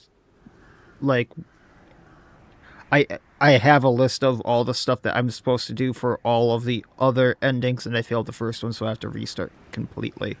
But it pretty much seems like I'm supposed to do a bunch of extra weird sword stuff to get an extra ending about a sacred Yeah. sword. But the story seems like she, because it heavily insinuates this when you start the second story, or the second playthrough, that like, oh, she's going to get married to pay off my debts. You're Great. in the That ballpark. is a great father. So it's a arranged marriage for the father, or the father arranged a Yep. marriage for Hinako. Yep. And she's popping those pills to just forget stuff because she's so pissed off. What? Have you ever played Senua Hellblade Sacrifice? I have not. Do you know the premise of Senua? Actually, no. So, Senua, I'm not going to spoil the game, but you might actually like Senua if you're liking how the story. If you like the storytelling of Silent Hill F, Senua is uh, it dives into mental illnesses, Mm. basically, like hallucination type stuff, and it does it in a way it is fantastic. That's all I'm going to say about it. Silent Hill F is in that same ballpark where a lot of the shit that's happening is within her head, but it is also connected to you. You played Silent Hill 2. Well, yeah, like a lot of the How Silent Hill 2 stuff was like, because of his wife, yeah, all that stuff happened. he was a villain of his own making. Mm-hmm. Basically, Pyramid Head was himself that wanted to be punished. And it kind of made it seem Inside like him. that this fog demon was her, and therefore she Yep. was doing all this stuff, and that was Yep. a way of getting around, or in her head she was doing all of this to get away from the arranged marriage, maybe. So, you remember that shrine scene and stuff like that, and all that crap, and Yeah. you remember. I also mentioned that the different transformations that she goes through are symbolic as well as part of the transformation of the Fox cult. That Yes, but have two realities basically kind of happening at once here, yeah, essentially. But you give your hand in marriage, the fox arm. She gave her hand in marriage against her will, essentially. It basically is representing her loss of autonomy, her loss of will, her loss of control. It's basically her losing herself to this, and she has no control over it. Mm-hmm. And she's like, and the whole story is like fighting against it, crap like that. I'm not even going to say the resolution to all that because it's great. I love that there's a lot of heavy themes that Silent Hill F dives into, and it does it masterfully, in my opinion. Janky ass game. Oh yeah, it's very, very janky. The two things, there's three things I hate in it. The interactions with everything around you, especially like the ladders and the doors. If you don't go to them just right, you can't open them. I hate it. I hate it so much. The inventory, the items. There's items that have the same effect as other items, and if we're going to have a limited inventory, why have items with the same effect as others? You're supposed to, I think, use them for like faith offerings and stuff like that. Yes, but if you're going to have Yokon that greatly increase health or greatly restore health, why even have the bandages? They have the same effect. So why have bandages if you're going to have Yokon? It bugs me. It bugs my OCD so freaking much that I want to scream. If you're going to have two items, the same effect, and they stacked the same amount, and the only difference is you can offer one and you can't offer other, and you have a limited inventory, a very limited inventory, why are you bloating the inventory? I feel that quite a bit. Yeah, like I said, it's a very janky game, but I think its storytelling is its strongest suit. Like the storytelling alone carries that game to where I'm like, it's not the greatest game. I love it though. Same thing with Silent Hill has always been great, even in 4, which oh yeah, is the worst, but is it's not still the pretty good. best, but the story, that's some good shit. Yeah, it's great psychological horror. You don't. There's a reason why people want like Silent Hill remade and shit like that, and the reason why people lost their shit when number 2 was being remade because hey, one, Pyramid Head's iconic as fuck. Oh yeah. Two, two, that's a good story that was told. It's janky as fuck. Don't get me wrong. Even Silent Hill 2 was jank as fuck. You can't have Silent Hill without jank. Yeah, that's That's fair. just That's fair. so wrong. I I'm going to be interested see how janky fucking Silent Hill Homecoming, I think it's called. Yep. It's going to be, since it's going to be first person. It's like, what's going to happen? I'm going to teleport in the walls or something now. I don't know what's going to happen. I know the original Silent Hill 2 remake definitely kind of went a little bit heavy on the combat, a bit more than the original Silent Hill 2. I kind of prefer original Silent Hill 2, where you still have the combat, but it's not like as heavy of a focus. You know what I mean? Mm-hmm. The original is just so good. Combat in the OG was bad, in that Yeah, it was very simple, but it wasn't really the point of the game, unlike yeah, in Resident Evil. yeah. Technically, it hasn't been the point of Resident Evil for the Oh first yeah, 3 games, for the first 2 games. But as the series went on, by the time you get to Resident Evil 4, you're fucking backflip kicking zombie eyebrows off. So Yeah. I'll be right fucking back. taking knives and dueling with chainsaws and shit. Resident Evil spawned Devil May Cry. Dante was meant to be a fucking RE character. Of course, it's that shit insane plus 4. Plus, we have Resident Evil 1 was meant to be the RE4. Fun fact for yeah, those who don't know. that is pretty fun lore actually. I'm assuming Miacidae is taken off for that reason he told us about at the beginning before we did this podcast. So, Zot, do Yes. you wanna help Nope, I just had transition to take into? meds. Oh, okay.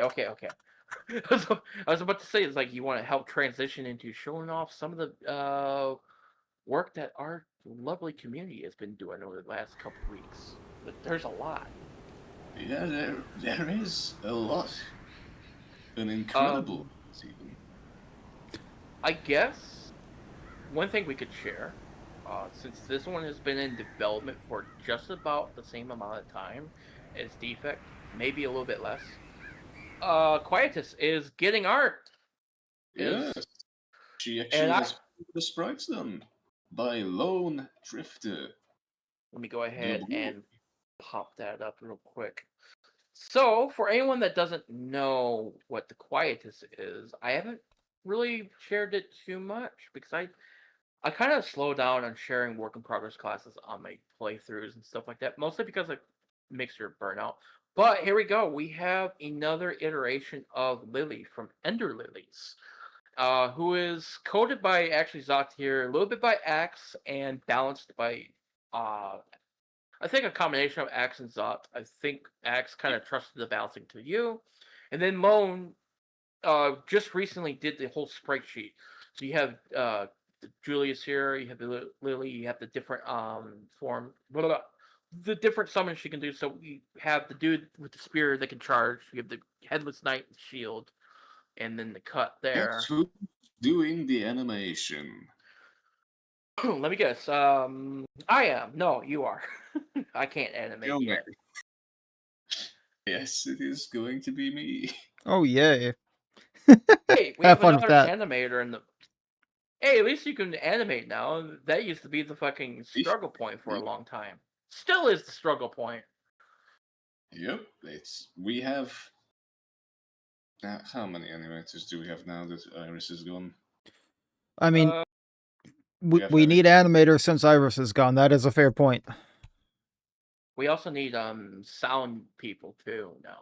We have What Joe. really sucks is Iris was such a powerhouse when it came to modding. We feel their loss, like still. And they've been gone since October of last year. It's fucked, man. It's fucked. Like I kind of have a couple theories of why they're gone now. Oh But yeah. I'm not going to share. I'm not going to share them here on the podcast and stuff like that. Like, there's a couple of theories, and they can be very wrong because I have no confirmation or proof of what it could be. But I can I make have my educated thoughts, guesses now. but I don't think they went the way of Vintage, but I do believe that they are okay as a person. But I do believe that things came up that's kind of outside of their control type of situation. But I do believe they're okay. I don't think they're medically compromised or hurt or anything like that. I do think they need a mental health break from Darkest Dungeon anyway, with how hard they did go. So wherever Iris is, I hope they're doing okay, and I hope they're doing well, and I hope they are having a better time, pretty much. Indeed. It's like I miss them, but if they did go the way of Vintage, I don't fault them for it. I can see reason why they would go that route, but I don't think they went the way of Vintage. I think we will see them again in the future.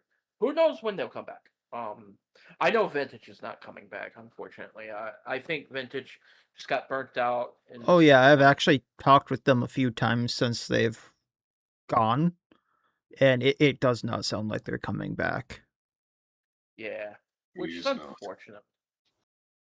Which is unfortunate, but But actually, and on that note, since I have talked with Vintage like twice, they are doing well. Just so everyone knows, I'm not going to release more than that.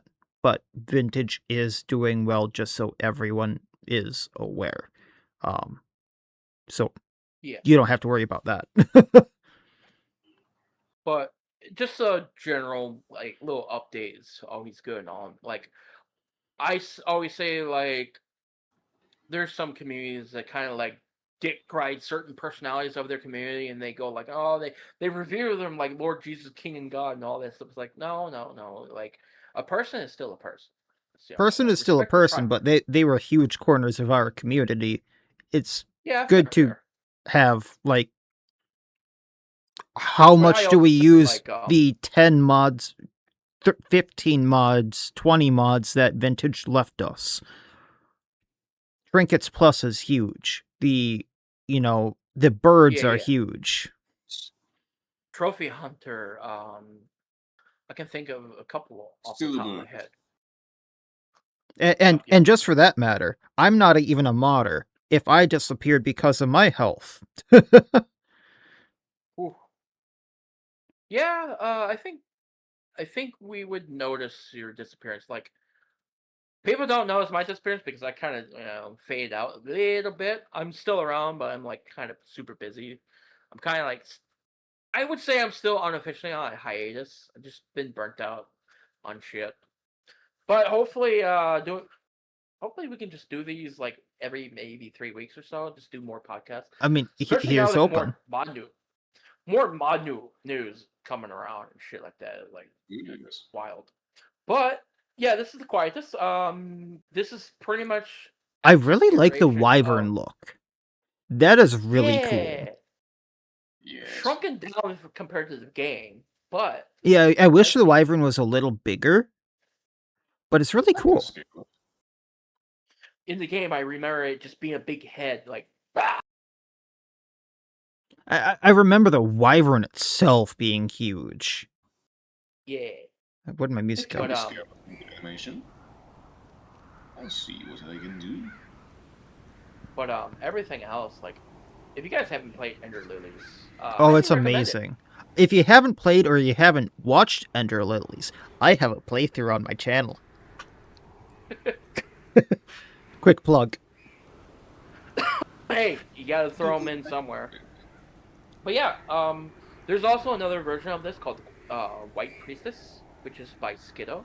The Skittle one is really Speaking, fun, but you do have to use the patch or the tune down, otherwise it's way too powerful. yep, Speaking of speaking Skiddo, of Skiddo, they released the Chaos Ranger. Oh, they have a Chaos Ranger now? They are pumping out things. Yep, I'm going to he post that works there in our extremely chat. fast. And he Look works at this. completely alone. Yeah, That man, Holy hell, Skiddo! look at Skiddo. Look at the mod page. Only one person. Skiddo is another what I would call the Marvin This Sailor. even oh, holy hell, this has a nightmare. I love this. You you weren't aware of their new work, weren't you? No. Yeah. So has here, I was aware of released everything up until the Nightingale, I think. here's the fun thing about the this is another I think it's from Chaos Zero Nightmare. yes. So here's the fun thing. One, Chaos Zero Nightmare is actually pretty good. It's a gotcha game. It's not as good as Arc Knights. Sorry, Arc Knights always superior in my opinion. Sweep. But AK sweep. CZN, this is Selena, and she has again 6 skin variants. But this is the one thing that makes her interesting. Oh, whoop! I got a phone call. Give me one hot sec. As a little note, There is Schizo, the thing for the Chaos Ranger. Sorry, is that yes. what? As a little note, Schizo has released on his own, completely alone, 6 whole classes, one of them having a completely alternate sprite sheet. Namely, Mudrock. Yeah, Mudrock. She has her, like, which skin is it? Is it just her, S2 I art? honestly don't Weird skin. remember. Yeah, I gotta call an Uber for a family member. Give me one sec, as I need to like AFK for a couple Yeah, minutes. you do you. They're they're basically stuck at some place. Vehicle broke down, and since there's smoke 90 outside, they're degrees having plus? Yeah, you do you. yeah, plus all the smoke. So I gotta a family emergency, but nothing that's going to like end my part of the stream. So just give me like 5-10 minutes. Basically, let's glaze Skittles class. Yeah, the Chaos Ranger's looking cool. That's gonna be something that's gonna be added to S5. This is gonna be fun. Also, I have to say this, Skiddo, if you're watching, I am so sorry for what I'm about to do to your class because I know every single time I play your classes, I send you about 200 bug reports and we have to fix everything. But we know that this is going to fix everything, right? Because I know that's what happened with the White Priestess. We know that's what happened with the Foog. We know that's what happened with the Juggernaut. I didn't play much with your last class, the Nightingale? Mockingbird. It'd be the Mockingbird. Mockingbird, there we go. But do expect some reports on that rather soon. And now this one. So I apologize for all the reports you're about to get from me and all the DMs you're about to get from me. But just know they're incoming. So what's really interesting about her is they decided to go the extra mile and have 4 alternate versions of 3 skills: drone bombing, target spotted, tactical maneuver, and high power scope. There's no 4 skills, not 3. Okay, 4 skills. And you use a system called Epiphany, which is a resource you consume and you upgrade it to a certain version that you want. So it's like tactical maneuver does this, or this, and this. Basically, you build your own version of Selena. Have fun with that. Oh, I Have will. fun. I And have I will tried be that resume class. my AFK. She is very fun. Albeit I tried her at the right at the beginning of when testing started for her, so her balance was a little early still, which is fair. First Also, build is always either too weak or too strong with everything. oh boy. She's a little strong, but hey, she's a backline DPS mark support. You know how rare those are. Yeah. Like they're not quote unquote rare, but you don't see them as often. They're not as common. Oh Yeah. boy. Add another They're one really to the fun. modded spotlight list that I have to cover. Hey, how you think I feel? I got Ugh, 27 classes I gotta turn. Sorting. My list right now stands at 35. and it will I have keep going. 35 dedicated videos I need to make, plus at least like 20 of those need follow-up videos showing them in dungeons. Oh my lord. I don't Let's- feel sorry for you. What There's a else? reason why I don't do them as much anymore. Another lovely, well, relatively new person. They've been around for a couple of months now. Azelfi?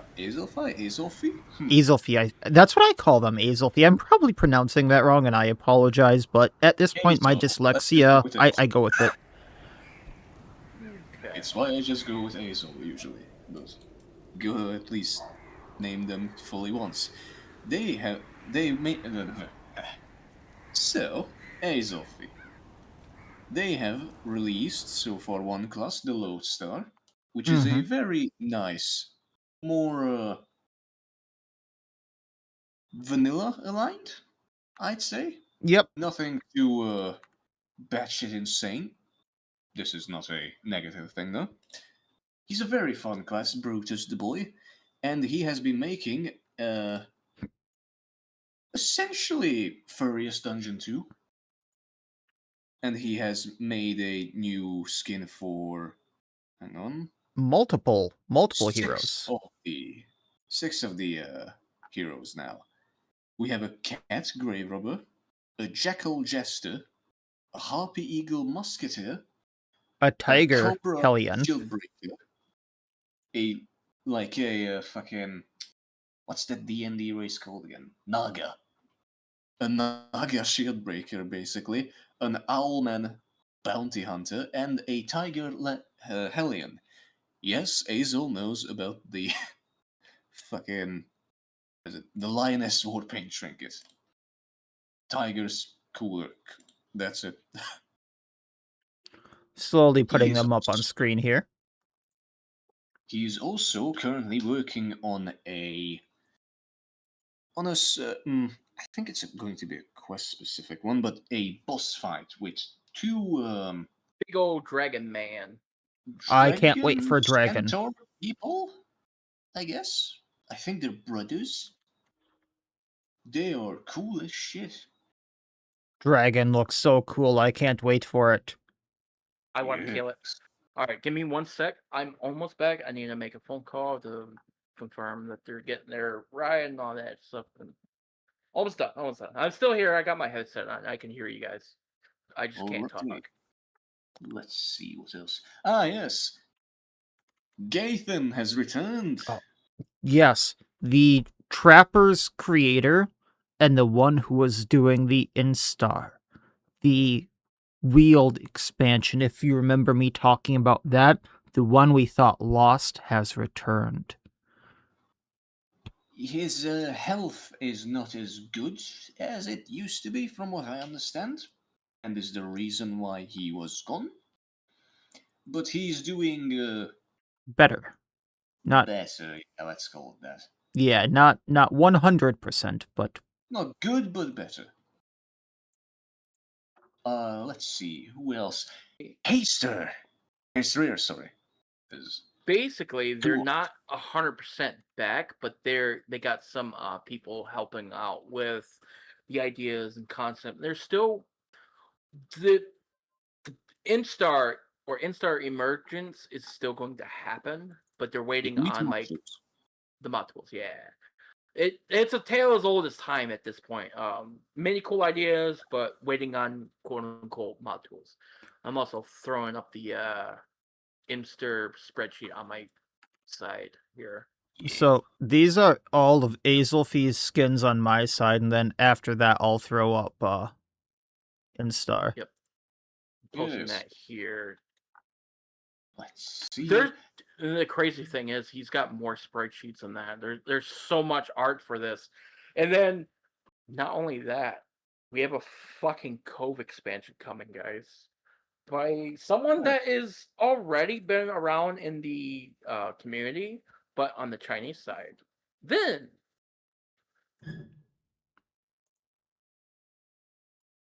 Yeah? Mine does consequence. Ah, okay, no. Vin, a Chinese modder who has joined the English side of the community recently. Recently? Been like 2 months, is that recent? I guess. They have found some interesting magic. animation quirks. They're working black Yeah. sorcery, basically. It's really useful, is what I have to say. Especially for characters that got a lot of modes. All right, let me go ahead and pull up the Cove expansion real fast. I got it. The Here we go. fucking show like the what's that fucking fish called? The anglerfish. I don't Yes, have that the- one on hand right now, but I do have the see if I can- pufferfish, the drowned dead, the crabs, and I'm back for sure now, guys. I got everything arranged. Sorry Oh, about that's that. good. No worries. Here's the Cove expansion that we were talking about, and then for you horny people out there, the Immortal Witch is done by them, which is very, very, very fetishized, I should say. More so than Muscarine classes. That's all I'm going to say there. But they do exist. Here's the big anglerfish. This one's covered by the deuter. But yeah, look at this stuff. Look at that. They're doing some work. They're doing some good work. They found new things that we can do in this black box we call Darkest Dungeon. Every day they find something new. Not actually. Actually, not. It's very rare, it's like a fucking national holiday when we find something new in Darkest Dungeon. I mean, the game is a decade, the game is a decade old at this point. That hurts to say out loud. Yeah. Yeah, tell me about it. But I was another 12 when it released. You're just a kid. You're just a kid. You're just a kid. In the grand scheme of things. But hey, Yeah. look at the bright side. You got your whole life ahead of you. You haven't experienced back pains yet. You younguns. You are unfortunately wrong. Oh no. I curse the skies above. Either way, so we have a new the representative, I don't think that's the right word. A new member from the Chinese side of the community, which makes 2 now. Because before we only really had NBB, didn't we? Yep. Pretty much, yeah. It looks like Vin is able to speak English fluently, which is pretty good, which is nice to see and all that stuff. It's really cool seeing more people from the CN side kind of in the English-speaking community, because I am going to be honest that, Usually, our exposure to the Chinese side of the community is Kaze, who is not great. not a big person. And like it's but seeing Vin here, and there are great people on the CN side and all that stuff. Yeah. There are great commenters. I do see them in the fringes of different sites and all that related to Darkest Dungeon and all that, and they're The Chinese are very passionate for the game. Koreans are just as passionate as well. They're very, very fucking passionate.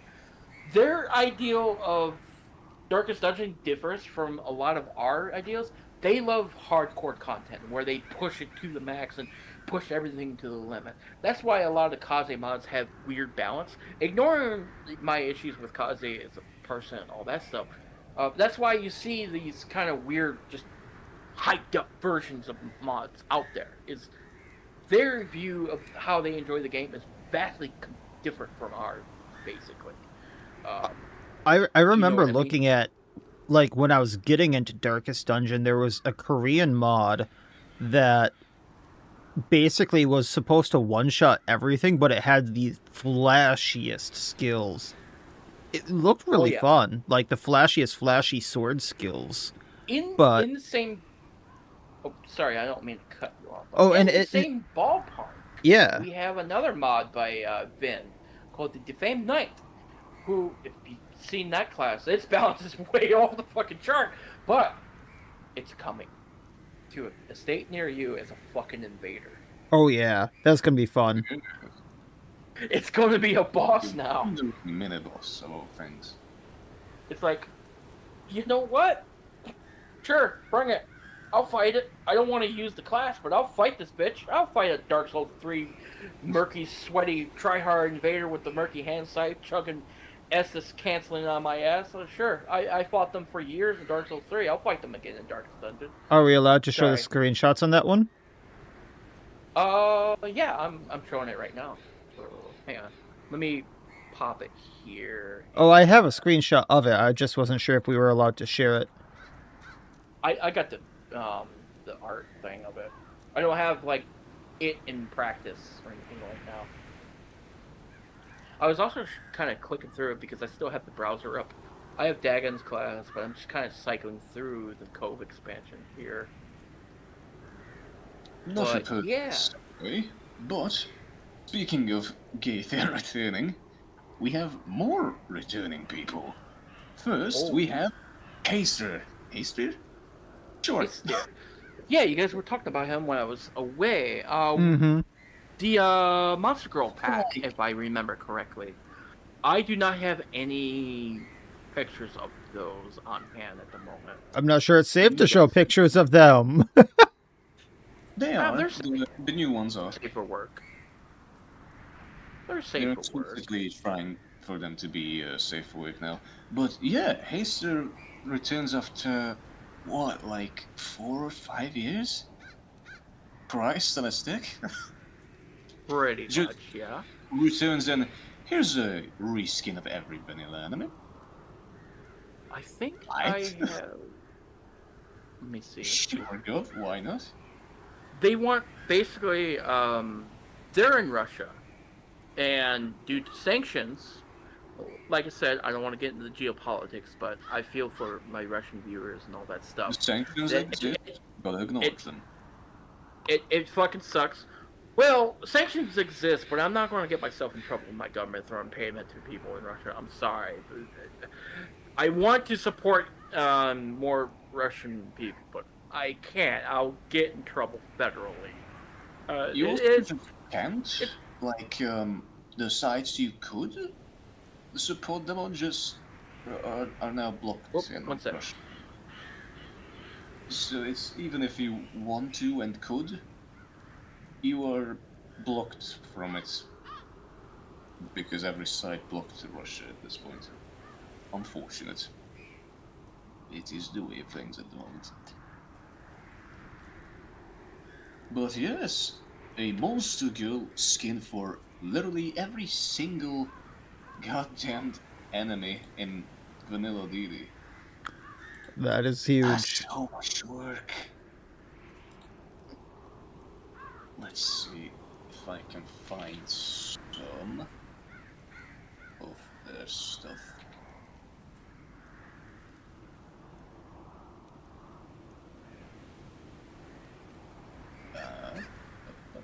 Uh, yes, I can. I very much can. We have the wield.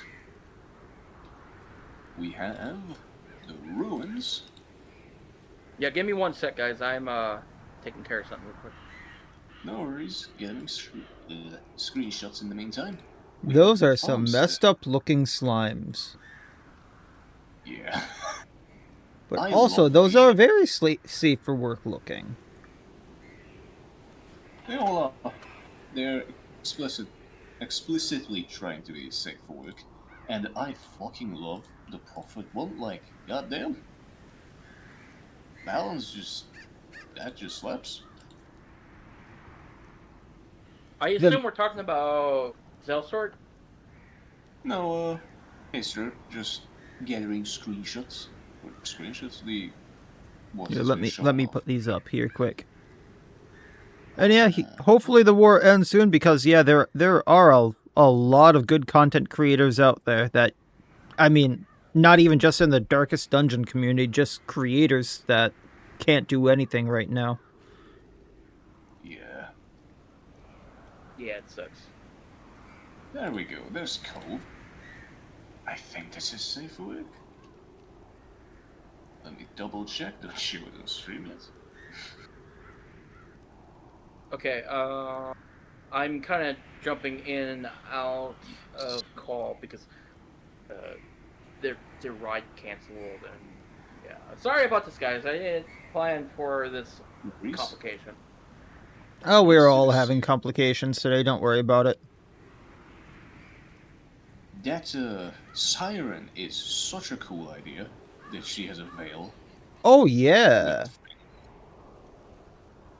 Here, I'm just double checking this here. There's one more. The fucking. If my thing is gonna let me save these so I can pop them up. There are the pigs. Hang on. So this is from the same person. I'm not sure if they're a guy or girl, but the same person who did the Crystalline Herald, right? Yes. The Crystalline Herald was initially a enemy. Gotcha. And the Warrens. I don't know if they're redoing CC. They are. You are. remember Stewardess? She was from Yeah. that pack. Yeah, but that's the old one. I mean, I don't know if they're doing a new skin for those two, since they already did Wield in the past and they're making Wield. So I'm not sure. They also did COM before and are now redoing it. Okay, for viewers on my side, I got that coming up real soon. Give me just a sec. I have one more phone call to make.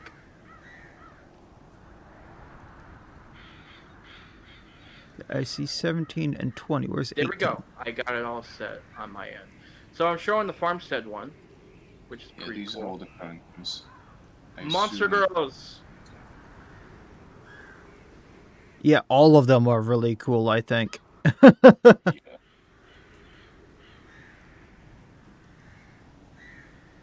Let's see if I can't find the other two images. Here's 19, the farmstead, and I need to get one more. I am back for good this time. All right. They're underway. All right. So I am looking at farmstead. I really like the farmstead. I mean, look at the Miller stuck between them fucking thunder thighs. Right. Or good dude. Who knows? Good for him. Well, you see the little gremlin between Thing and the Scarecrow? That's the new Crystalline Herald. So we did get Space Babe after all, but not by Pavel, but by Hester. Yeah. We got a Space Babe after all. I love that all the farmstead ones are animals, even the farmhands. What about the Scarecrow? Well, it's a Scarecrow. Fair enough. I do like their take on the.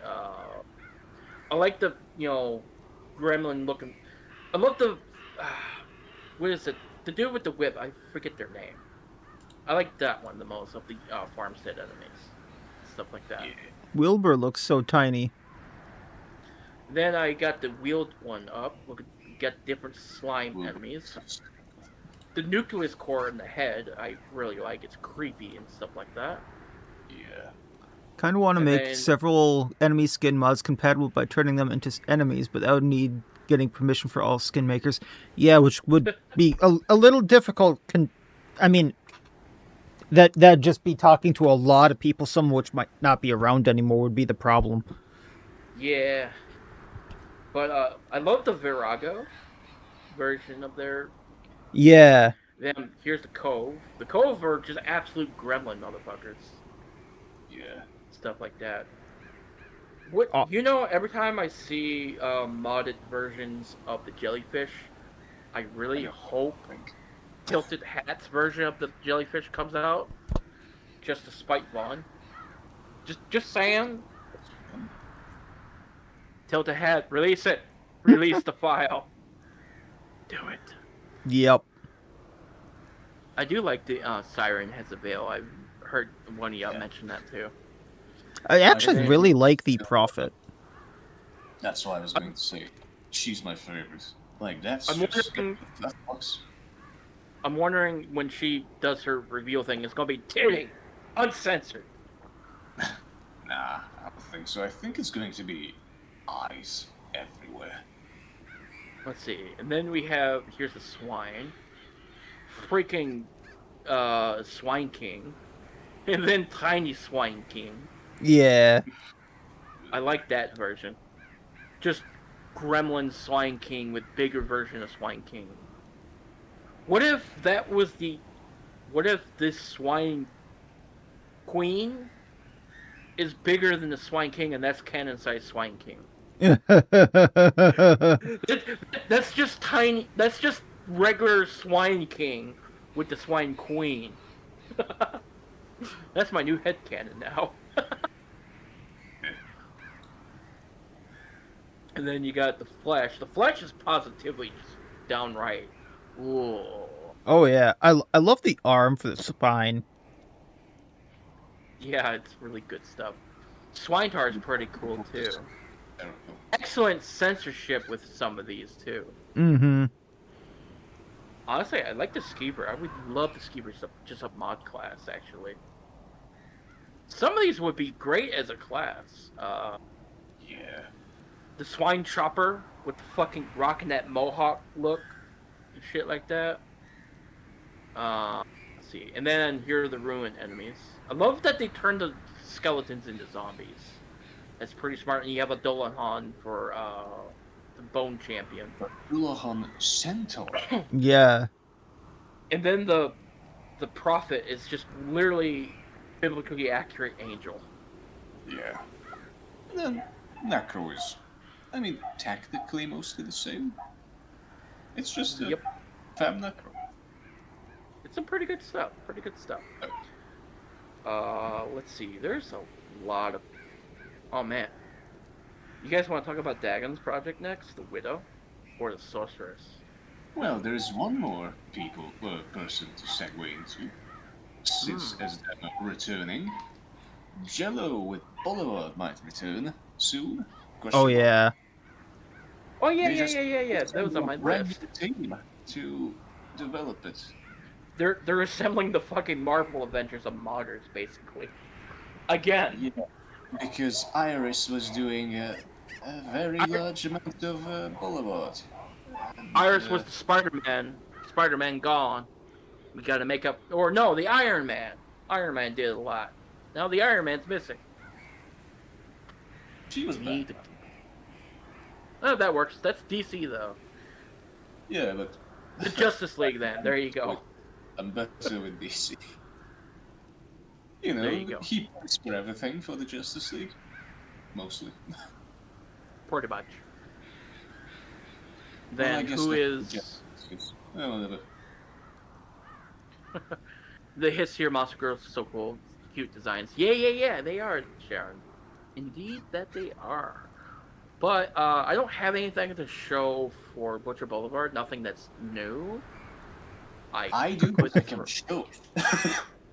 Spider-Man in the So you- comics went away, and people pretended to be Shadow Spider-Man is like- showing up, so Spider-Man still stands, so people can just pretend The to be Amazing Iris. Bagman. The Amazing Bagman.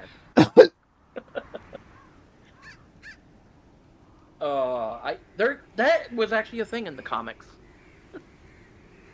Yeah. I can't remember the dude that stole his name, but Spidey had to use a spare Fantastic Four uniform and put a paper bag on his head. I think it was the Human Torch that gave him a spare costume, so he had no.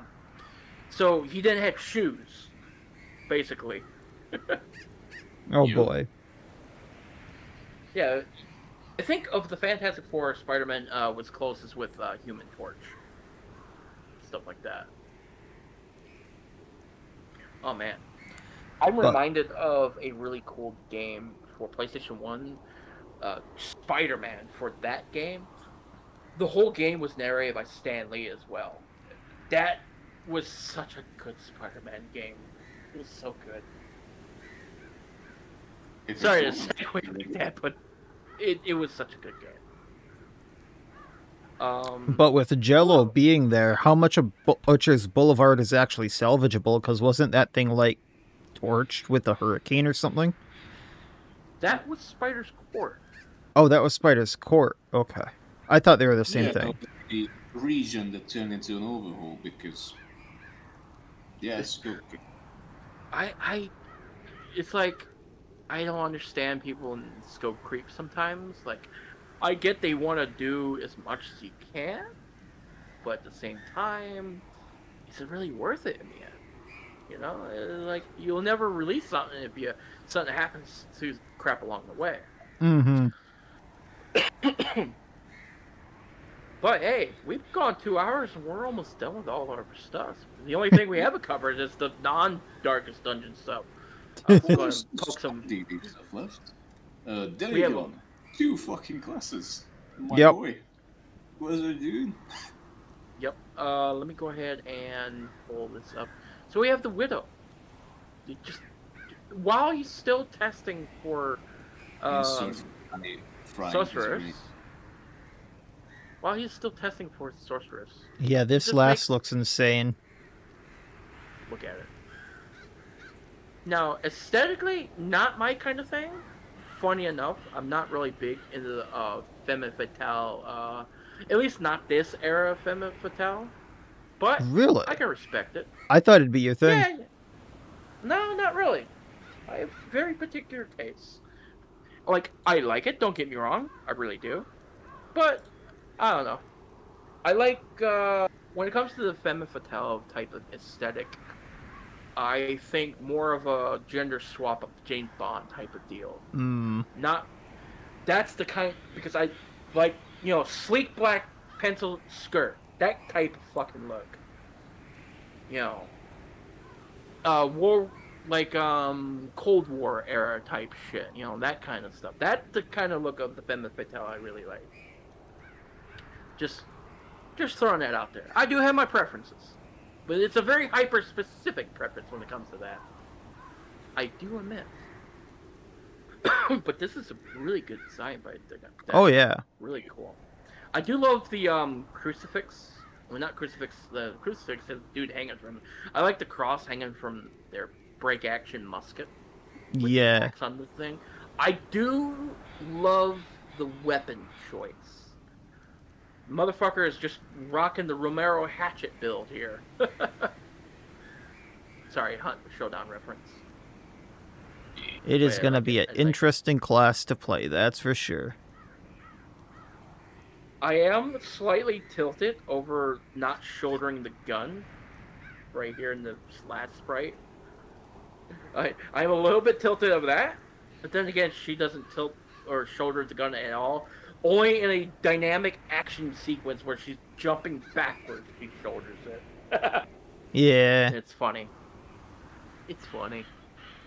I mean, she has stitches all over her body. I don't think she's a regular human. Fair enough. Yeah, I don't think she can feel it dislocating her arm. Let's see. Does anyone have a sprite sheet of the sorceress going on? I Or will. not. I wonder if I can grab it. Let's see. We have quite a few things we can share still. But we can go for another hour if y'all are still good. Yeah, I can That probably go until I get a certain call. fair enough. Fair enough. Um. I have found it.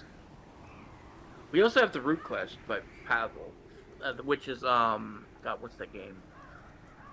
Ugh, I can't remember the game off the top of my head. It's a Souls-like Remnant from the shooter. Ashes. Yeah, Remnant from the Ashes. There's that also being done, but there's no public class sprite sheet of that right now Yeah. that I'm aware of. There's sorceress. Yeah, this is But the one there's a I was sorcerer. really, really hyped to test out. I love the log in the Soulbinder there. Now, she is not related to the Soul Sisters, as far as I am aware. But She's regent. pretty much, this is a Regent Light, everybody, until we get actual Regent. So go ahead and treat her as a Gremlin Regent. I love how everyone redraws Regent as a fucking Chaos Gremlin gender swap. And this just tracks. This just tracks.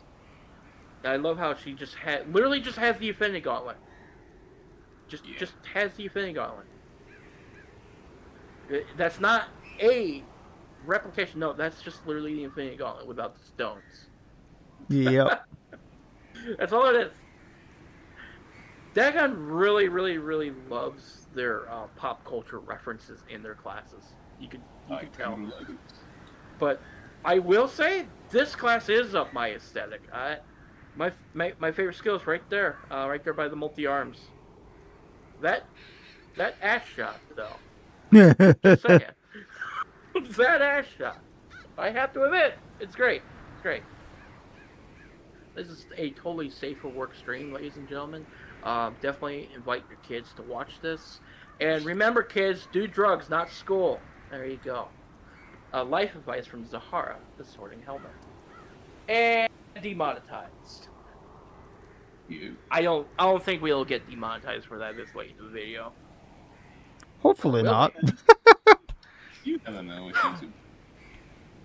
Yeah, YouTube is really fucking crazy. Really, really crazy. Thanks, YouTube, for demonetizing my entire one-shot playthrough. Yeah, thank you very much. All my Silent Hill playthroughs have been claimed by the same person. And how would you do a school? It's a building. Trust me, I know people who have tried. You grind it up, and you. I'm not gonna finish that statement. Yeah, it's fun. It's real fun, ain't it? It's just But fun to know that people can claim your shit and get away with it. as they have, as YouTube themselves have told me, just let them claim it because they might own it. No, Konami owns the sounds, not Latin author perf, and otherwise I can cut it out of my stream, or I can just send them my info and get doxxed. Yeah. You Thanks. really need to set up a LLC for yourself. I have actually. You got an LLC and a PO box. Like that's what I do. I have a LLC, Sorting Helmet LLC, and all that stuff. And I did that last month.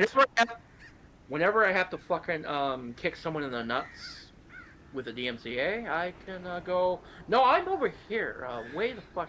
Like it's no fucking secret. I'm in Michigan, but you don't know where I am in Michigan. But here's the thing, Tom. When they don't fix that issue, it doesn't matter because they pay the ad money either way. It's just they pay the ad money to the other person instead of me. And then they take their cut of it. It's just who the ad money goes the revenue gets split. That's the fun part. This was a really big trend back in the day with reaction streamers when they were like a fucking blight upon like a tumor on your nutsack type of, like a tick swimming up your damn asshole. Swimming, going up your asshole and biting there. Mm-hmm. Rash streamers were pretty bad like that too. They still kind of bad, but not as bad. Now you have AI moderation crap. Not, excuse me. Now you got AI scraping people's videos, going, "Hey, this person has videos just like yours.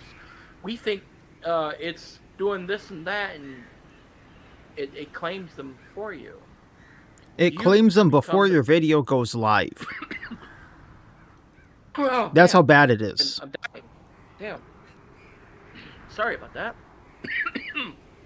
Smoke in the air, getting into the room a little bit. Oh yeah, it is Canada bad. keeps burning. Hey Canada, can you stop burning, please? Right. I don't want fucking the hot box special from the woods burning up in Alberta. Thank you very much.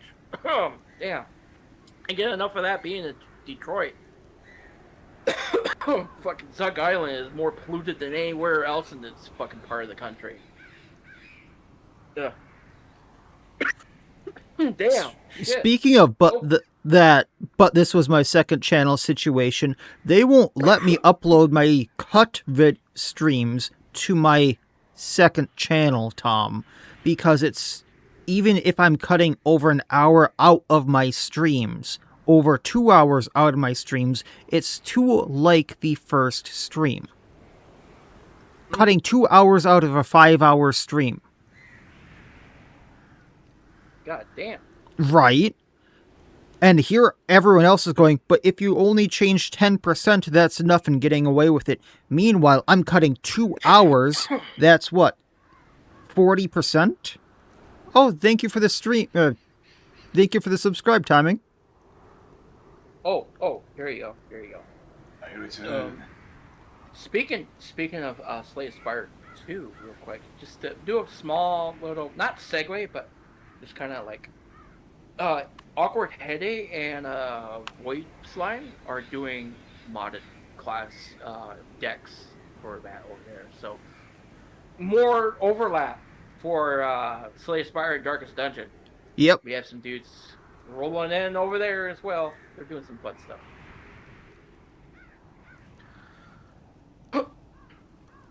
But yeah, fun stuff in the future. Fun stuff.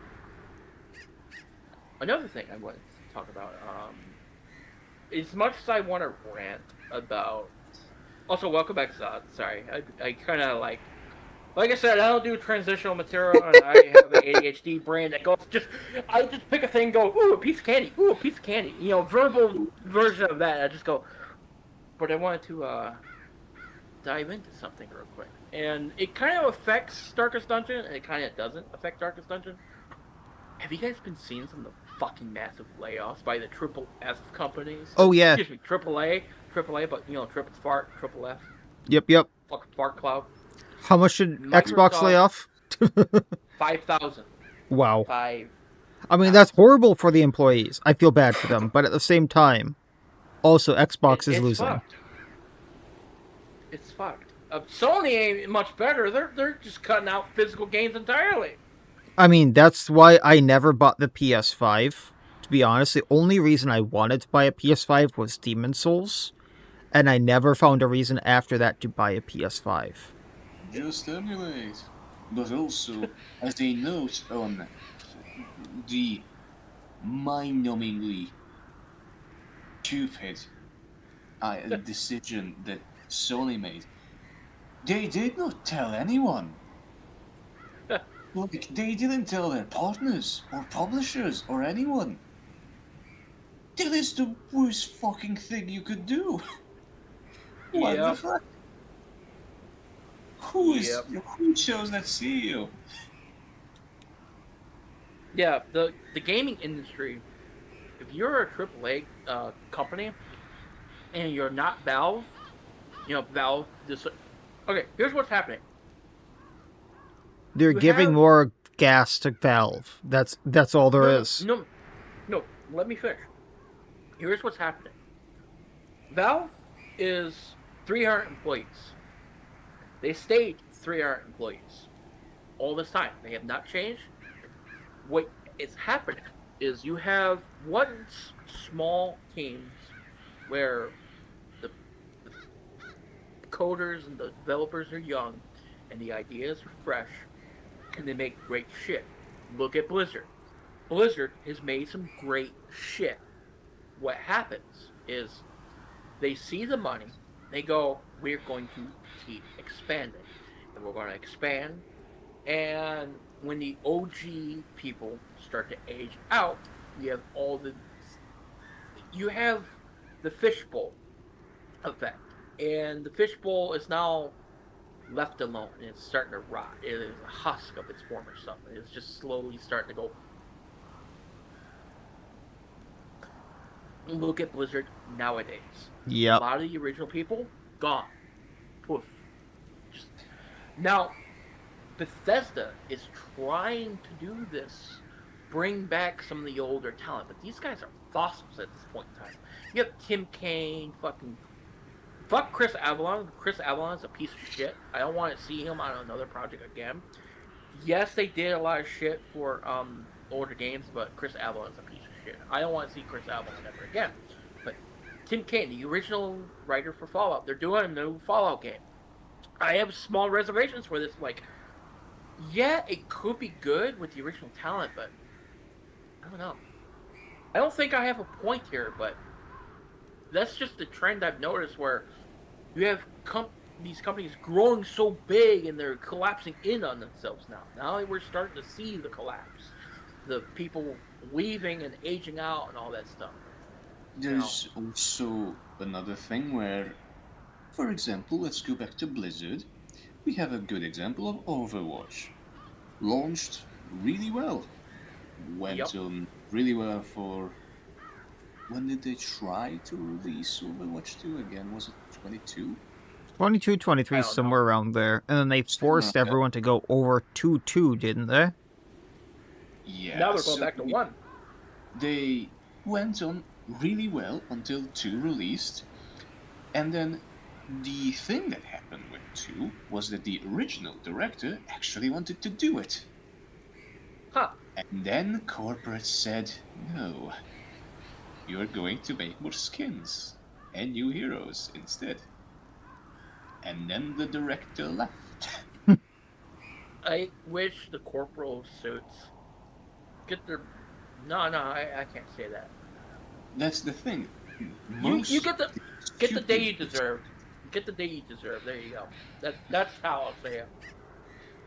A lot of the issues in the industry now are that stupid fucking CEOs who know nothing about development or even understand the audience are making the decisions that developers should be making. Or at least the producers. Instead, what we're seeing people like Kendall over at you guys heard of a small little game called Shade Protocol by any chance? Sounds familiar, but I don't recognize it. Shade Protocol. It was Kickstarted by, well, not Kickstarted because they do have a Kickstarter, but Shade Protocol is a Metroidvania style game with anime style aesthetics, and I think Sharon, if she's here in the chat, she'll know what it is, and a couple other people, but it is an anime styled Metroidvania where the world is has like a resonance with music. There's a lot of music themes and stuff like that. That's why it's familiar. It started small, but they're doing a collaboration with the dudes that did Crosscode and a couple other games and shit like that. And it's just by one dude. Not one dude by himself, but one dude, and he kind of branched out. He did networking. He kind of branched out and started doing this and that. It just slowly started to grow and grow and grow, and all of a sudden it just snowballed. And he is a director behind the game, and he has a vision, and he is engaging with his community. He sends out pings to the entire Discord, and they share lots of the work in progress to their game, and they discuss, okay, here's this idea, and they're going to they discuss it at length and stuff like that. So game that's being developed by the developers and the community, kind of like side by side and shit like that.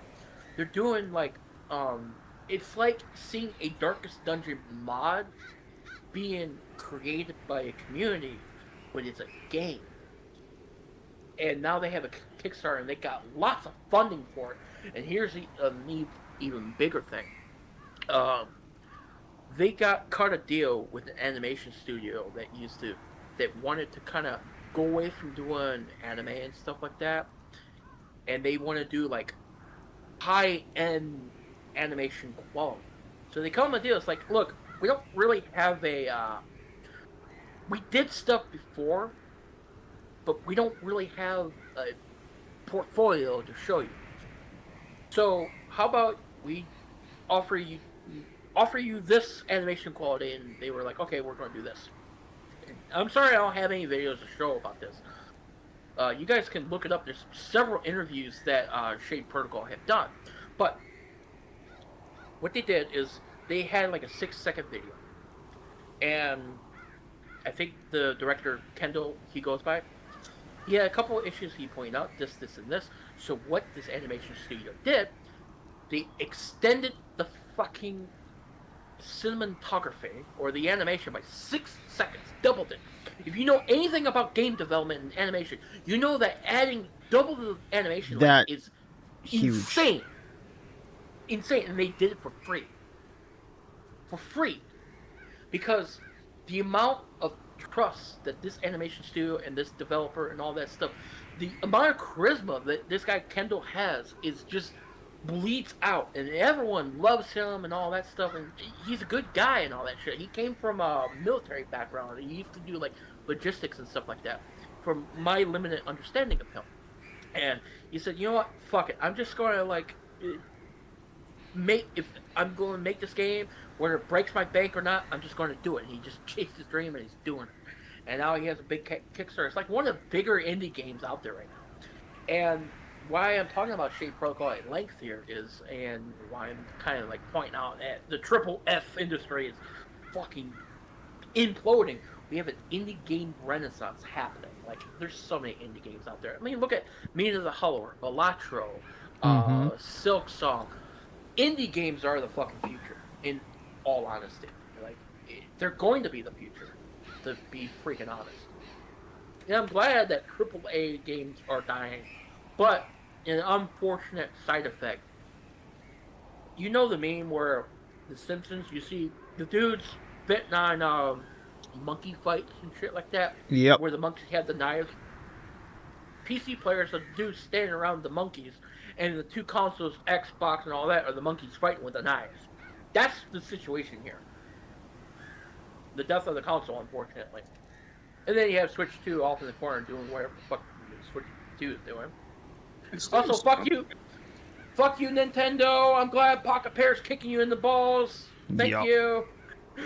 November 9th, I can't wait. November 9th. I can't believe they raised the prices of everything again. Like I know I tell this story all the time. I wanted to get another Switch so I could play Fire Emblem, because I used to have a Switch. My old roommate sold my Switch, and his excuse was because I was in hospital, he was going to pay my portion of rent with that. He didn't pay my rent, he just got fast food. And then now the Switch is more expensive than when I originally freaking got it. Yeah, by like $100. Mm-hmm. And the worst part, the Switch 2 is currently the most affordable console. Yeah. You did not have to tell me that. Oh my fucking god. Oh, I can't believe you had to tell me that. I hate that. I hate everything about that statement. Oh no. So not only did I lose my Switch, not only did I lose all my Switch games, including, the Fire Emblems and a few other things and the Zeldas, I had to pay all that rent. that was like, I love coming home to that after the hospital.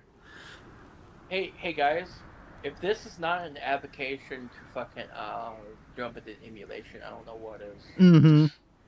I'm just saying, I'm just saying, not that I advocate piracy. I don't, because I Yeah, actually yeah, own. but I actually own the games I emulate. Thank you very much. I get the copies, but with fucking physical copies going bye bye, And Tom, at least not only PCs aren't cheap because of RAM issue, if you haven't checked, holy hell, hard drives GPUs. have gone up in price. Yeah. Triple the I mean, price because I've been trying to get more memory for my NAS, and Mhm. the hard drive that I bought 2 years ago for my NAS was $219. The Oh man. same 12 terabyte hard drive is $579 now. yep. RAM is spiking because of we all know Yeah. fucking Gen AI. Okay, I just got randomly reminded by my own fucking brain because my fucking brain hates me for this. I'm going to do this. I don't normally do shit like this, but another creator, right. I don't care if it's just for one fucking video. The fact that their stance did it. Dropstar did fucking Gen AI on a video, and they had the whole mentality of if you're a sensitive Twitter artist, get the fuck out. It's like fuck you. How about that? You, Yeah. you piece of shit. Fuck you. That's all I'm going to say. Fuck off. If you have that kind of fucking mentality in a community that fucking cares about art, that puts out fucking $100 worth, several $100 worth of fucking shit, and you're gonna feed that shit into a slop engine, and you go, oh, it's for fun. Fuck you. I am severely fucking disappointed in your goddamn stance in that. I fucking looked up to some of your videos due to your damn editing style and shit like that. And you fucking completely turned that upside down, complete 180. What the fuck, dude? When I saw that, I was completely just, oh, wow. That was really cool seeing that. I fucking admired their fucking growth and all that stuff, and I've actually gotten a couple of comments on my videos of their shit, and then they went, oh, we're Gen AI. He's a Gen AI bro. Mm-hmm. Not to mention some of the other fucking things I've seen in their videos that I kind of connected the dots to. It's like you just completely lost me as a fan, dude. And it's like I don't care. Fuck you. I don't care. I know I shouldn't be doing this as a creator myself, but that just burns me because I am passionate for this community and all that, and I don't like generative AI. Sorry, did I know I'm burning a fucking bridge saying this here and live and all that, but I don't care. I really don't. That is one. That's one hill I will die on, proudly. Nah, fuck him. It, I know Meowsy is not saying anything and all that, and I I don't just blame don't him if remember he who doesn't this say anything. is. Don't worry about it. If you don't Honestly, know, you don't need to worry about it. no, you're not worry about it. That says enough. Yeah, yeah.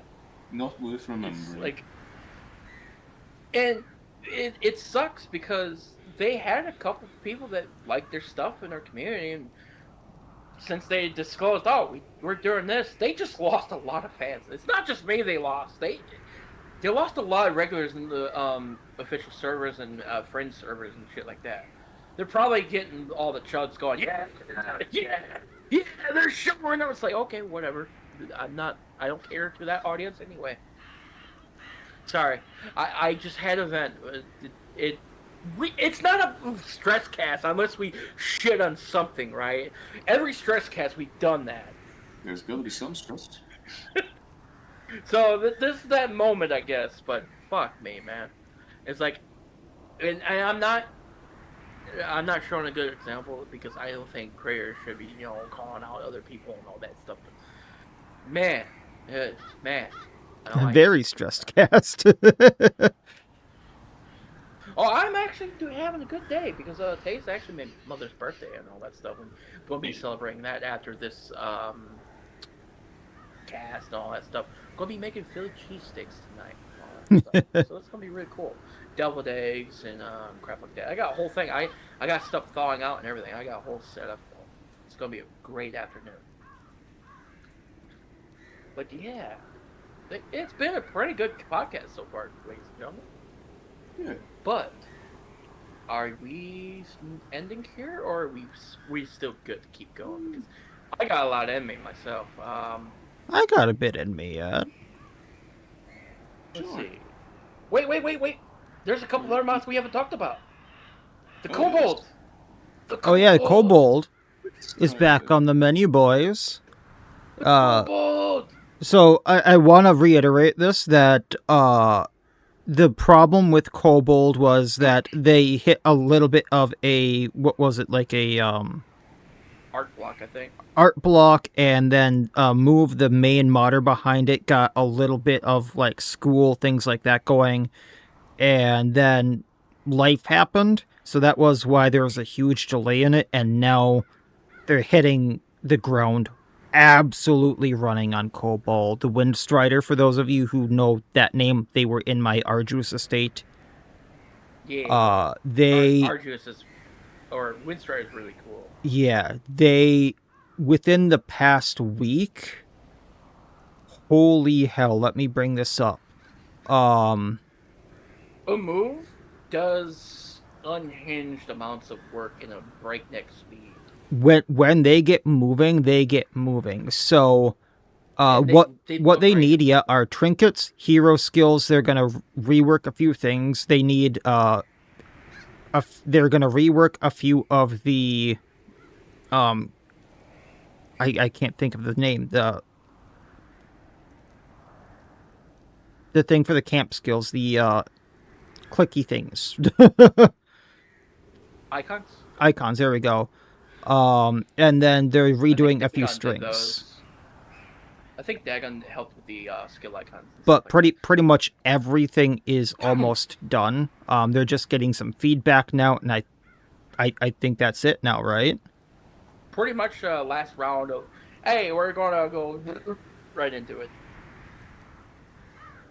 Yeah, kick her out in the wild, release her to the streets, fend for herself, kick the bolt out of the nest. Mm-hmm. Tom, if you want to learn to color in the DD style, there's a few guides, if I'm not mistaken, in the Iron Crown Discord, isn't there?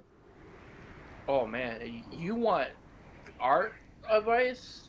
Both official server and Iron Crown have really great resources all stacked together. See, that's the thing about Darkest Dungeon. Not 2, I don't think 2 has the resources built up, but Darkest Dungeon 1, there's a lot of resources just all piled in one spot. Spots. Not to mention, like, just even like the brush assets for you to take and use. Yeah, there's a lot of pretty much this and that. Give me a sec here.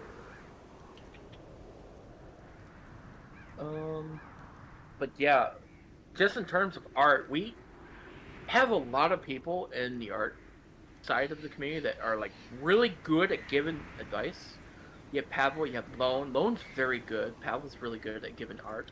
He is a little bit abrasive, but he is very good at giving advice and all that stuff. If you can stand Pavel, or he will be amazing. He's a good dude. He means well. He means well, but he can get under people's skin. Yeah. I don't think it's intentional. No. Unless he doesn't like you, then it's intentional. There's a lot of people he don't like. Yeah. That's what I mean. If you can stand him. Yeah. But he means well. He's a good dad. I almost said good dad. I did say good dad. No, he's a good dude. He's a good dude. Watch someone clip that out of context and send it. But no, he's a good dude. He means well. And he's very good, very talented. Just need to look at coloring tutorials. I think Hetty has a pretty good grasp on it. I think Hetty is way too hard on himself. He is extremely talented when it comes to art and style especially backgrounds. The dude don't realize how good he actually is at backgrounds when it comes to Darkest Dungeon. Like, Awkward Heady, if you ever listen to this, dude, you're freaking amazing. You do great coding and great art. You're almost a. Actually, you do animation too. You are Marvin's fucking parody. Parody? You Shout are out. a Marvin prodigy as well. Prodigy. Parody. I am with my words today. You're a Seo special, basically. Just like Skiddo and stuff like that. Merteno, I think, does everything almost solo as well, except for some bits of animation, I think, sound. Merteno, for those that don't know, did Satyr. Satyr's really cool. They've been going through a couple design changes. I don't have a sprite sheet for Satyr at the moment, but they've been developed over the last year or so, and they kind of been progressing at a breakneck speed over the last few weeks or so. Now, I've actually showcased them on the channel not too long ago, like 1 or 2 weeks ago. Yeah, the Tango backgrounds are quite amazing, and Hetty is very hard on himself. Dude's Yeah, talented, man. for how much work he put into them, they're really good. But I do think Hetty is kind of like a move where when he gets going, he goes, you know, but he burns out really hard too. Yeah. That is an unfortunate thing, but dude is a little hard on himself. He shouldn't be. He's talented. He's great, man. I wish I could fucking art. That'd be fucking great. Perfectionism. I wish I could fucking art like him. I'd put out a million fucking monsters. I put out more skeletons. Right. Not skeletons. I want the undead dudes. I want more of the undead crew out and about. And that's why I'm also more equally excited for Vin's approach to Cove expansion. More undead dudes. Draw undead. Let's go. I do play Vampire Coast in Warhammer. How did you guess? I do play Vampire Coast. I love Vampire Coast. It's my favorite faction in Warhammer. Let's see. You back up. Oh, I just now caught this. Sorry, Sharon. Your backup drive broke recently. Shocked while looking for it. And went, yeah, it's fucking expensive these days. Oh wow, that would be horrible. Basically, anything that isn't a PSU or a fan is just double or triple the price it used to be. Yeah. It is. Yep. Right now, my current NAS is actually full, and I'm building a second NAS, and the price from my first NAS to my second NAS, that is a horrible, horrible price. It has tripled. There you go. Have you ever used a Trench Doctor before, Miacidae? No. Well, Trench Doctor is by Man of God. I'm pretty sure you know who Man of God is. Yep. Dude. So, Trench Doctor was pretty painful to use before. Mm-hmm. But Man of God did a massive update. I do mean massive update. And I highly recommend checking out Trench Doctor for a future state. If you need another healer. Okay. Just take a look at the change logs and stuff like that and get a grasp of how much this class has changed. There's a lot. The dude has interesting ideas when it comes to the Trench Doctor, but the Trench Doctor was very it's kind of like the nurse class where a lot of kind of negative effects to himself, but way too heavy on self-inflicted debuffs and stuff like that. This update tuned back that by quite a bit, a lot more. Like death resistance is now with dodge buff, and replacing lesser buffs with dodge buffs. Interesting. Buff is now a prot buff, that sort of thing. Okay. It also has custom diseases and stuff like that. It's pretty good. I do like Man of God stuff. Man of God is... The reason why I like Man of God stuff is he goes in the quirky territory. Yeah. Right in it. He gets weird with shit, and I kind of like it. It gets weird with shit. That is a It's very, so- very good looking class now. I didn't like it prior because it's like punch yourself in the nuts repeatedly while trying to, get pleasure out of it. And it's like you're sitting there going, "Why is this hurt? Ow, this hurt." It's like, well, you're not supposed to do it that way, you dumbass. Now it's like, yeah, I like this. I It like this makes a me lot. wonder, what was the other one? Springtrap. Empress. Empress was another too. They also did Nope, hasn't been Relic. updated since January. Springtrap is interesting. I haven't really looked at it too I, closely. I like Springtrap, but it had some very big flaws that made it very hard to use. Yeah, That was I fun. know. I know. Mana God mostly for his monsters. The monsters are a. I'm sorry. That's his magnum opus. I like his Great Oh Mind yeah, monsters. the monsters are the absolute best, and I cannot Like wait for the next one. I think it's gonna be Warrens. Yep, it's But they also Warrens. have They another class announced it's coming going to be out too. Warrens. Yeah, plus they have another class, the Snake Mage. That I'm a scaly. I love snakes. I love snakes. And having a Snake Mage, hell yeah. Let me see it. Bring it. Here's the Empress, in case anyone's wondering, interested. Stuff like that. Pretty cool stuff.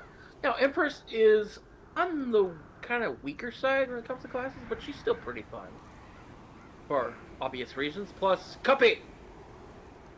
Copy. Cuppy is obviously, he's a shitpost, but you gotta use Cuppy at least once. You gotta use him at least once. He is a shitpost and a half with lean. Use lean or use a lean mean fight machine Cuppy along with Empress, and there you go. They also did a couple things like Cloak and Dagger. I think Cloak and Dagger was a bit of a hit and miss to me, same with Cheetah. Curious Lupin is okay as well, but now that yeah, this is the latest class, Crag Fiend. Crag Fiend is nasty, Oh, nasty when he ambushes you. oh yeah. I love the trinkets he gives you. I absolutely love them. Like the vertebrate dice, plus 30% damage on first round. On hit, Shurikens. buff self. Randomized damage, -3, +6. Hey. Plus claw and dice, you get see, and less chance of getting surprised. And then the claw is like 50% crit, Mm-hmm. and you have a chance to get -30% to 50% crit. The skull is just +5 speed.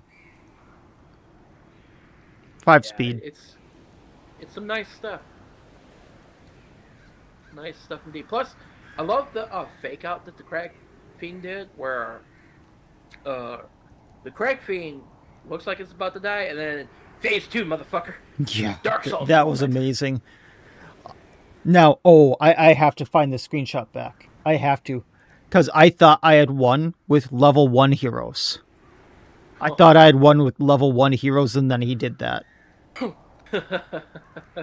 Yeah. Crag Fiend is a bit of a mean motherfucker. Same Basilisk was mean back in the day too. That boss had hands. Oh, yeah, Even Basilisk though is fun. he got nerfed, but he still got hands. Umbra, I think, is the weaker of the Yeah. bosses. Umbra's still fun, but Umbra's the easiest to do.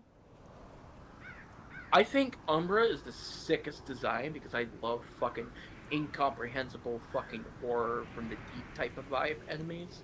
Just like that thing. That thing is really freaking cool. But my favorite boss fight is actually Crag Fiend. I love phase bosses. Oh, yeah, there it is, there it is, there it is. Crag Fiend is just a blast to fight. Right there on my stream. Here it is if you guys want to upload it. Okay. Oh my lord, what is... And then there was one. And then there was one. And then there was the phase shift. Oh, and then there was none. glorious. Heart attack took her. you're thinking you're about to win. It's like, yes, no. And the funny thing is, I wasn't even recording this. This was just me getting a gist of the fight before I was doing the Yeah. thing I do for the mods, the spotlight. So I wasn't even recording this. I should have been recording this. This was great. Every time I My don't fault. record something, great things happen. I should just be in the habit of always recording. Get so what you do is you get a Stream Deck or you get your phone with a Stream Deck app, and you hit a button that just goes, "Oh, cool thing happened." Press button, record last 5 minutes. That's what I do. I have a Stream Deck, but whenever I do that, it doesn't work. You'll have to show me how to set that up.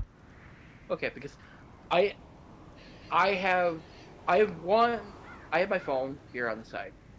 It has 4 buttons. I can do a 30-second clip, 5 minute clip, 10 minute clip, and screenshot. I can take a screenshot instantly just by going click and boom. It's pretty nice. I'll show you which app I do use. I mostly use the 30-second and 5 minute clips, but I do have the 10-minute clip as well. If I feel extra spicy, I can set up my 30-minute one, but it kind of is hard on the memory of the computer if I do that. I need That more shouldn't be an RAM. issue for me. I only have 16 gig RAM, and OBS eats a lot of RAM as is, and so does Firefox and all that stuff. So, yeah, I've had instances where I'm playing Darkest Dungeon, all of a sudden Darkest Dungeon goes and crashes in the middle, and my Windows Explorer starts going, and it See, freezes up, and everything just seizes up and it goes bye bye. I was incredibly lucky with my timing. I got a refund from my school, my college, because my school got discredited, Yeah. and I got a big check from that. And right before the RAM crisis happened, I upgraded my computer and I got 64 gigs of RAM. Not Oh, I want DDR5 that. because my motherboard didn't just do that. So it's DDR4, but I got 64 gigs of RAM and I bought a bunch of hard drives for it. Not the NAS part, but I got two terabytes on the actual hard drive God that damn. are SSDs I back when they barely were have one cheap, and that terabyte. all of that ran me under $300 because I My got it all computer on sale. build. Let's see.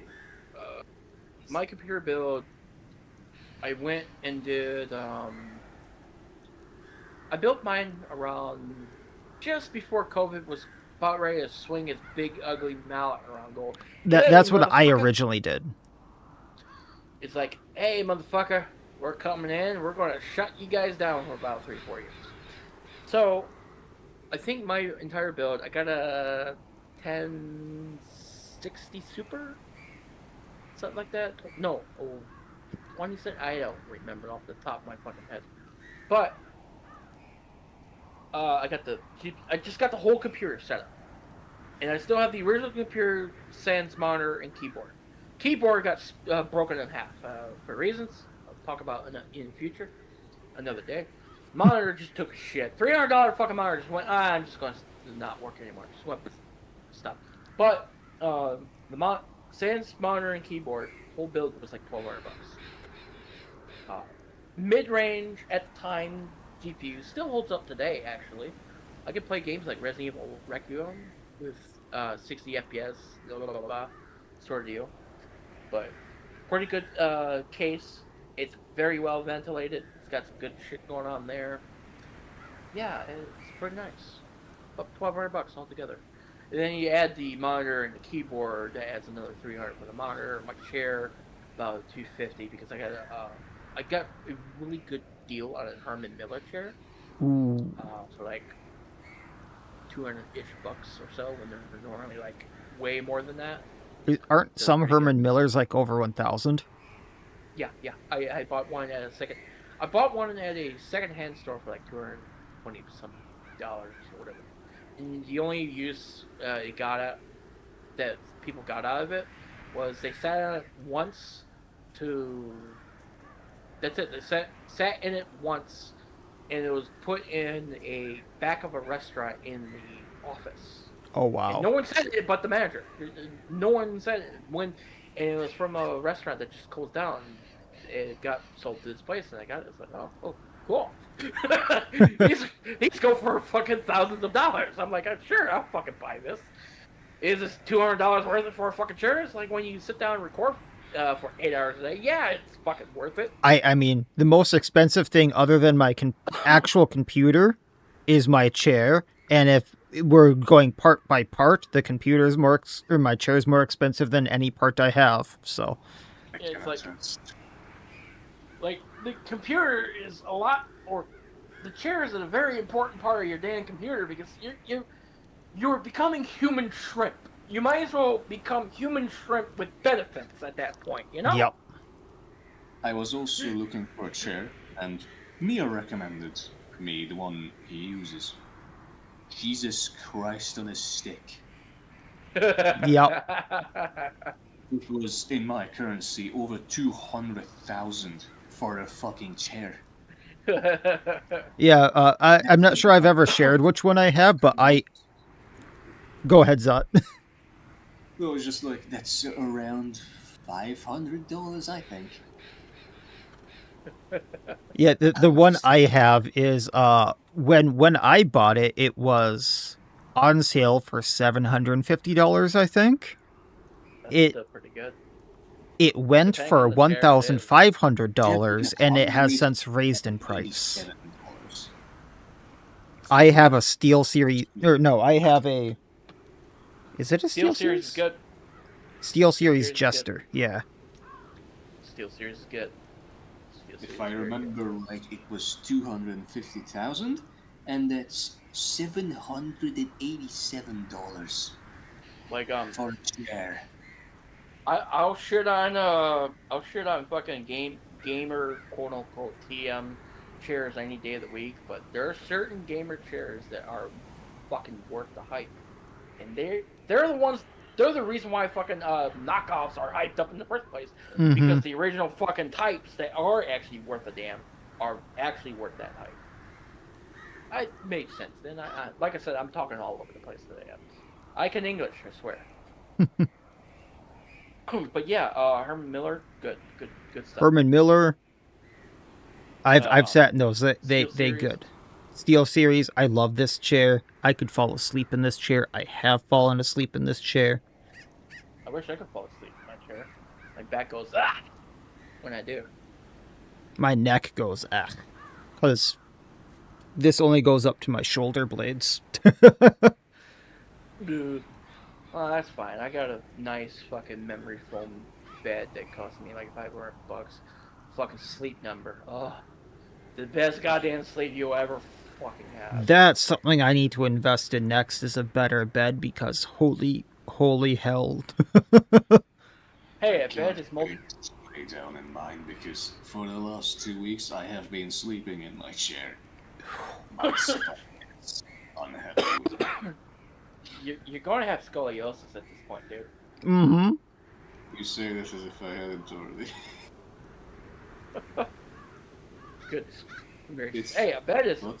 plus a bed is multi-purpose, and I It cannot can- elaborate. Cannot elaborate past that. Yeah, we can't. I am fucking threatening demonetization all stream today. And I'm trying to say You're- it. You're welcome. All right. Hey, we hit the 3-hour mark. Yay! I think we covered every single. Okay, this is the part of the. Okay, this is the part of the stream where I do have to do transitional material, but at the same time, I didn't do transitional material. But, ladies and gentlemen, we covered all of our. Oop, did talking not mean to click that. points.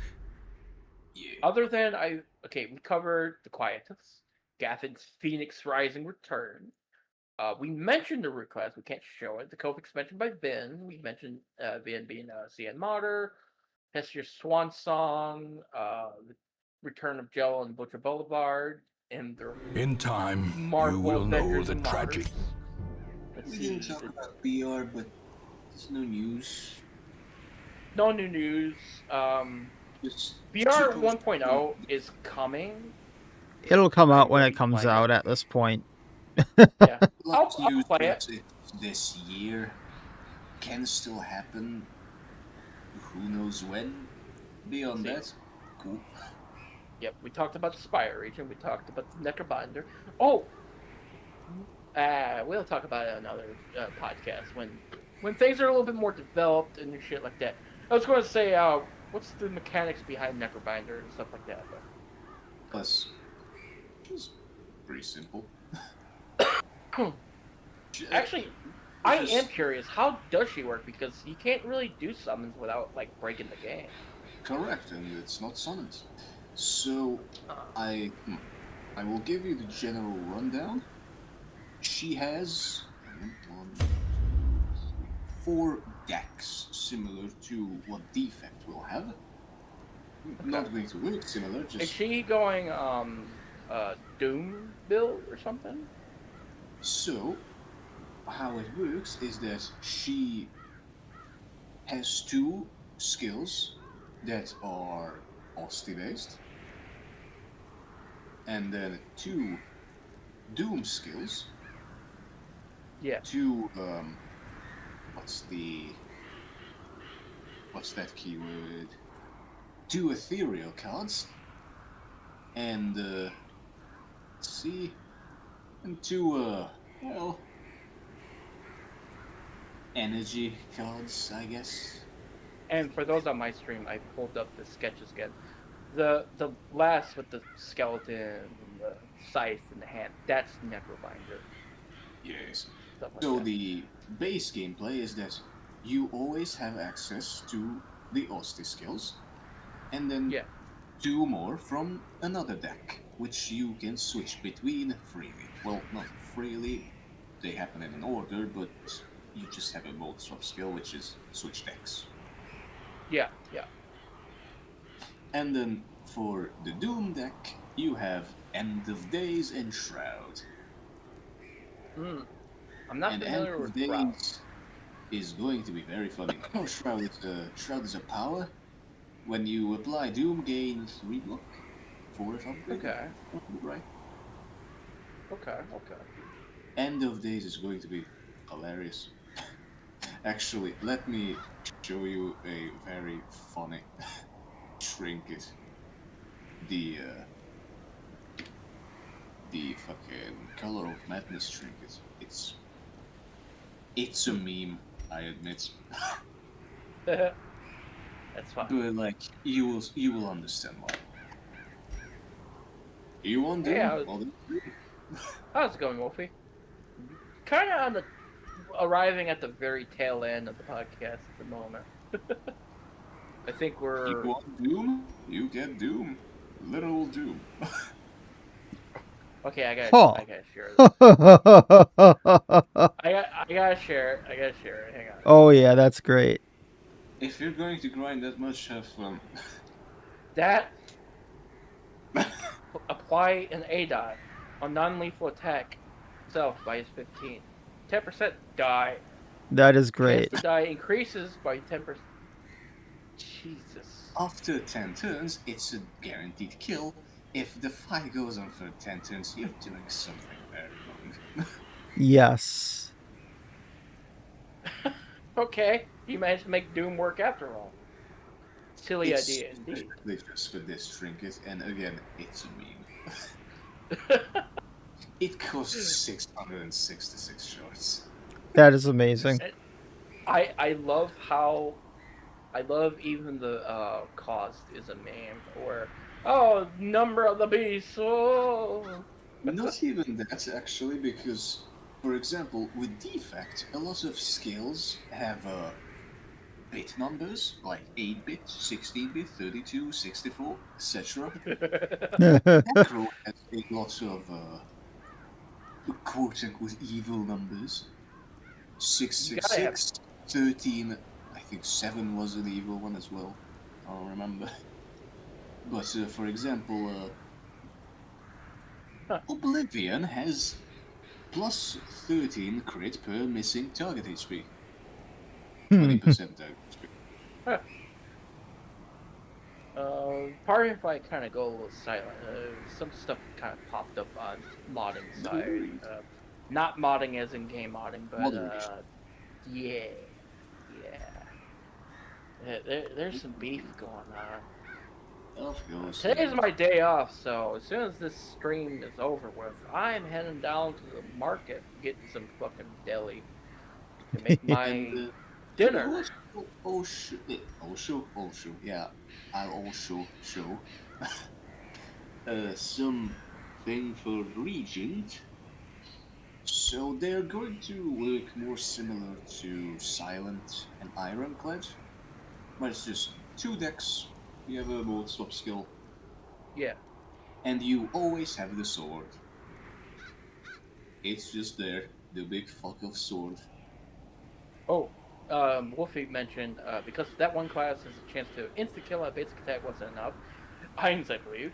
Now a trinket that lets a class inflict a guaranteed with time insta kill. Yep. Yeah, I mean it's funny, but no actual insta kill in the kit itself. You still have to grind out 666 shards, which have fun, without. If you do cheats, is it really worth grinding it out? It's like, okay, If you want to play endless to get the shards, honestly, more power to you. Have fun with that shit. But With anyway, color of says. with Farmstead Plus and or Koala's Creature Collection Color of Madness, it's not all that bad. yeah, No, but that's your there's a question Levy tweets up. Why you so yeah. sus? Why you so sus? Wish I could imitate the sauce sound effect, but I cannot. Emergency So meeting. for defect, you have a defect. Regent, you always have the sword. It's always the first skill, and then you have three other skills from one of two decks. The first is the Smith deck. You have the ability Charge. You yeet one of your minions at the enemy. It's gone. And then the other one is the Monarch deck. That is stars. And you have 7 stars. And I made it funny. It's all about sevens. Everything is sevens. I'm reminded of the number boss in Final Fantasy VII. You have to fight in order to get Vincent, just by mention of sevens. Actually, you know what? I want to play that in the future. The OG Final Fantasy VII. That'd be fun. Hang on. Let's see. One move. 7. Oh, he says if the gremlins from Slay the Spire are being made as DD enemies, the leader better be a mini boss. Wolfie, we were just talking about this earlier in the podcast, but it's a whole ass region. The entire spire is coming. Yes, it is. Yes, All there is a mini boss. All of Slay the Spire 1 and 2? Question No, mark? both games. I am insane. All of Slay the Spire. All of it. Enemy This- side. Everything is coming as a region. All of it. Yes. All of it. Everything. I can't begin to stress what Not I mean by literally all. every single enemy, because that would be, frankly, just insane. That's an overhaul worth of assets. I'm not doing that. But Fair. every But a good Spire every like region major will be like Can you imagine if he even made the mods, Tom? That would be too much work. also let me pull up. Damn it! I had the sketches. There we go. Also, Necrobinder is being made as a class. Regent is being made as a class. Defect is coming into testing. Fucking Watcher is being made by as a class, and it's also coming out. I think Cerebral Claw is working on that one. Yeah. There's a lot of stuff coming. A lot of all the Slay the Spire characters are going to be classes, basically. All of them. Even the one that's not even Yeah, known right yet. there, right there. Just know that the devs said they're making another character. It's going to be the most complex one. I gotta do that at this point. But yeah, we have Watcher, which is drawn by Save, I think. It's Save, right? Saber. Save, I thought, yeah, but Yeah. Saber So, Sins would be the full name. so Saber Sins did Ironclad. They're doing Watcher. They're doing Necrobinder. They did sketch work for Regent. The Regent is going to be done by Zot, and Zot has done Defect. Defect is going to be releasing soon, which I will be covering in the future when that comes out of testing. And then when the mod tools in BR 1.0 comes out, a director's cut with all the 84 modes that I was talking about at some time in the past last year will also be coming. So 2 versions of Defect will be coming. So yeah, it's a good time to be a Darkest Dungeon and Slay the Spire fan. You guys are eating good. You have an Wolfie, insane. let me tell you, the Hunter Killer is in fact coming. Oh no It's no no going, no no no no no no it's going to hit you and me. no no no no. Why you do this? Why Hunter Killer? Why you do this? Actually, let me. Okay, so as I said, all so the Spire has multiple regions. Even if the second game only had one region per act, and there weren't alternative regions, that's still 6. Now, how it's going to work is that Act 1 regions are going to be Apprentice. Act 2 regions Veteran, and then Act 3 is Champion. And then Act 4 is Special. But either way, Act 2 has 3 size 2 enemies and the size 3. Yeah. Among them is the Hunter Killer, because die. Also Snack. And plus, Snack was for just a casual reminder for people, Zotlin is the dude that did codes for Orchidon and Wild Hunt and a couple other bosses, stuff like that. Sorry. Who has Jello Skeleton give enemies these stun? Yeah. You have no right to be complaining about Hunter Kill. Okay, fair. I don't actually have a obviously not every enemy is designed yet, since that's Ask Jello Skeleton to give enemies the ability to stun for 2 turns. I did, didn't I? I did ask for that one point in time. actually Hunter Killer's gimmick is they could do that just 1-to-1. Because if we're able to stun for 2 turns, why can't the enemy?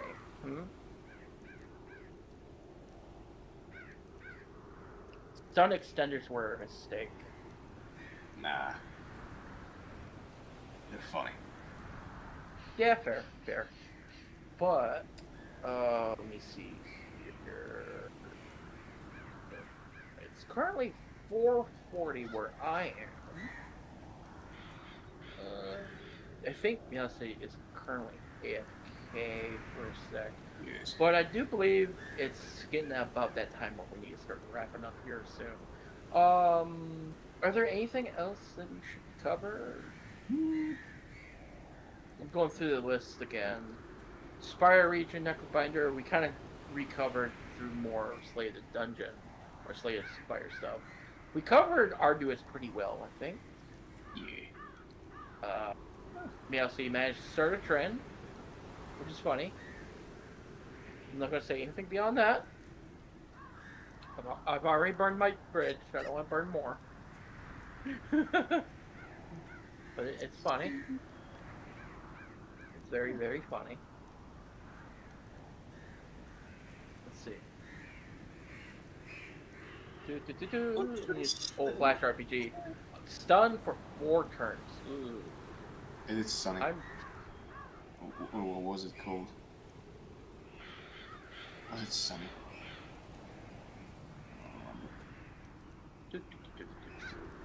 all right. Let's see. I'm back. Oh, we didn't talk about Melina by Millip. Yeah. I think that's the last mod we have to kind of talk about. Yes, that one's even more insane than the effect. Honestly. You know what? Let me go ahead and gather a The couple spreadsheets. screenshots. I don't have the spreadsheet, but I have the comic. So Melina is coming, and I think this is a good class to end the kind of podcast on. Mm-hmm. Because if you guys have played the Lunar Princess Ronnie and all that stuff, that was by the person that is doing this upcoming class. I am going to open every single one of these comic images. Give me just a hot sec. This is going to take a minute. There is a lot.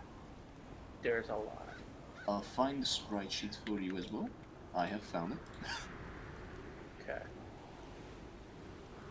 Let's see. So, that's my image. Copy it Open. when I hit copy Discord. My memory limit is now at 88% due to how many images I have open. Close a few. That's what I've been doing. My recording for audio is 3 hours long. I have 3 hours, 20 minutes. 3 hours and 25 minutes. Cut it up into two. There's where it saves. Why is it not copying the fucking image? I don't think I should do the whole comic. I need to find a good couple images of the comic that kind of sell the idea.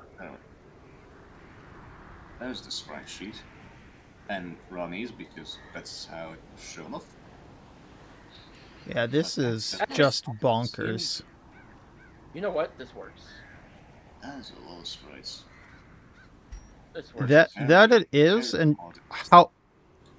I want to specify, how many modes did this thing have? A lot. Yes. Yes. It doesn't have modes. It has modes, but it has branching paths. Every single skill has a branching path. Yeah. Every So when you use one skill, you go into another path. If you use another skill, like if you use skill 1 and then use skill 3, that's going to put you in a different skill than if you or a different path than if you use skill 2 and then use skill 3. Here we go. It's going to be very, very odd. It's going to be very, very interesting. There we go. Higher res. I think. I can't even get higher res. So, this is the whole sprite sheet up here. I'm trying to get to where... Like, the effect has... Director's Cut has 84 modes. This only has 16. This is somehow worse. But, like, Ronnie has a lot of skill sprites as well. And here's the crazy thing. Millip wanted to do even more art pieces. Like, the coder behind this is going mentally insane, going, I don't think I'm losing my mind. I'm losing my mind. Like, it's absolutely beautiful art. I have to specify that. It's a very unique style as well. It is also what makes Melina interesting. It's based off a canon ending, but also not. It is a fan interpretation of Melina when the Tarnish goes into the Lord of Frenzy ending, basically, of Elden Ring. Which is an ending I haven't gotten. It's fine. It's my first ending of the game. Which, if I do the Elden Ring playthrough on my stream, that's the ending I'm going to be going for. We can still do our seamless co-op run, too. We have so much other stuff planned. I think we're good. Oh, Seamless wouldn't be too bad. Elden Ring is pretty quick, I say, having 3 hours on a single playthrough. Right. But my thing about Dark Souls is I have a thing about always doing no summon playthroughs. Gotcha. Seamless is fun. We should do it sometime at least. Maybe. But we do need to get back to debating. We were going to do it today, and then I went and go, hey, Zot, you want to try to? I know this is short notice, but in exactly 24 hours, you want to do this podcast? Right. Exactly 20. The timing kind of worked out in my favor. Kind of worked out in everyone's favor, I think. Still have to get that ending. Award for the most mechanically complex modded DD class goes to. I don't think it goes to Melina, but it's pretty damn close. Oh yeah.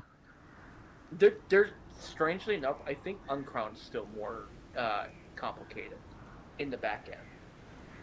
In the back end, yeah, but they meant mechanically, which, yeah, this is To play this.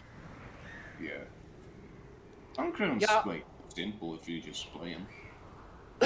Yeah, but still, fucking Navigator and Uncrown on the back end, holy shit! Especially Navigator, what the fuck? The fuck managed to get that working? Especially when the modding code Jesus himself, Sass, was going, no, that's not gonna work. Yeah. And he goes, no, I made it work. Yep. And I think that's kind of like, I think that's what helped land him in a spot in the BR team, like, in that and writing the AI code dictionary or Bible, whatever. He's the AI dude, AI man.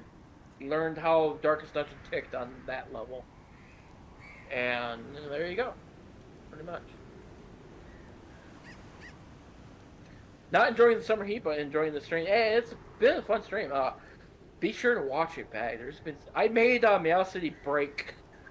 Yeah. I broke Miacidae. Yeah. I just had one of those ADHD brain moments where I just fucking ramped off on a joke and went hard on it. But again, for those of you who didn't see it earlier, these are the 3 upcoming estates that probably will be streamed. It's gonna be fun. Doing Pet Cemetery, The mountain. and the shrew. We can make a song out of this. The Pet Cemetery calls for thee. Oh, why you do this, Miacidae? And it's not just the Pet Cemetery. We're doing all the damn heroes. Barbarian, Shadow Walker, Picaroon, Spartan, Rescuer, Harlot, and the Zenith. Oh, happy days. I think you're going to like Zenith in a fucked up way. Because Zenith is visually flashy and entertaining. I mean, some of these look fun. I'll give them that. I'm just not sure how they actually play. I've never played any of them. So just like the Exalius heroes, I want to give them a fair shake in their environment and see how fun they are. And we'll see. Yeah. Picaroon is okay. Like, I would say that. maybe they're okay in their environment.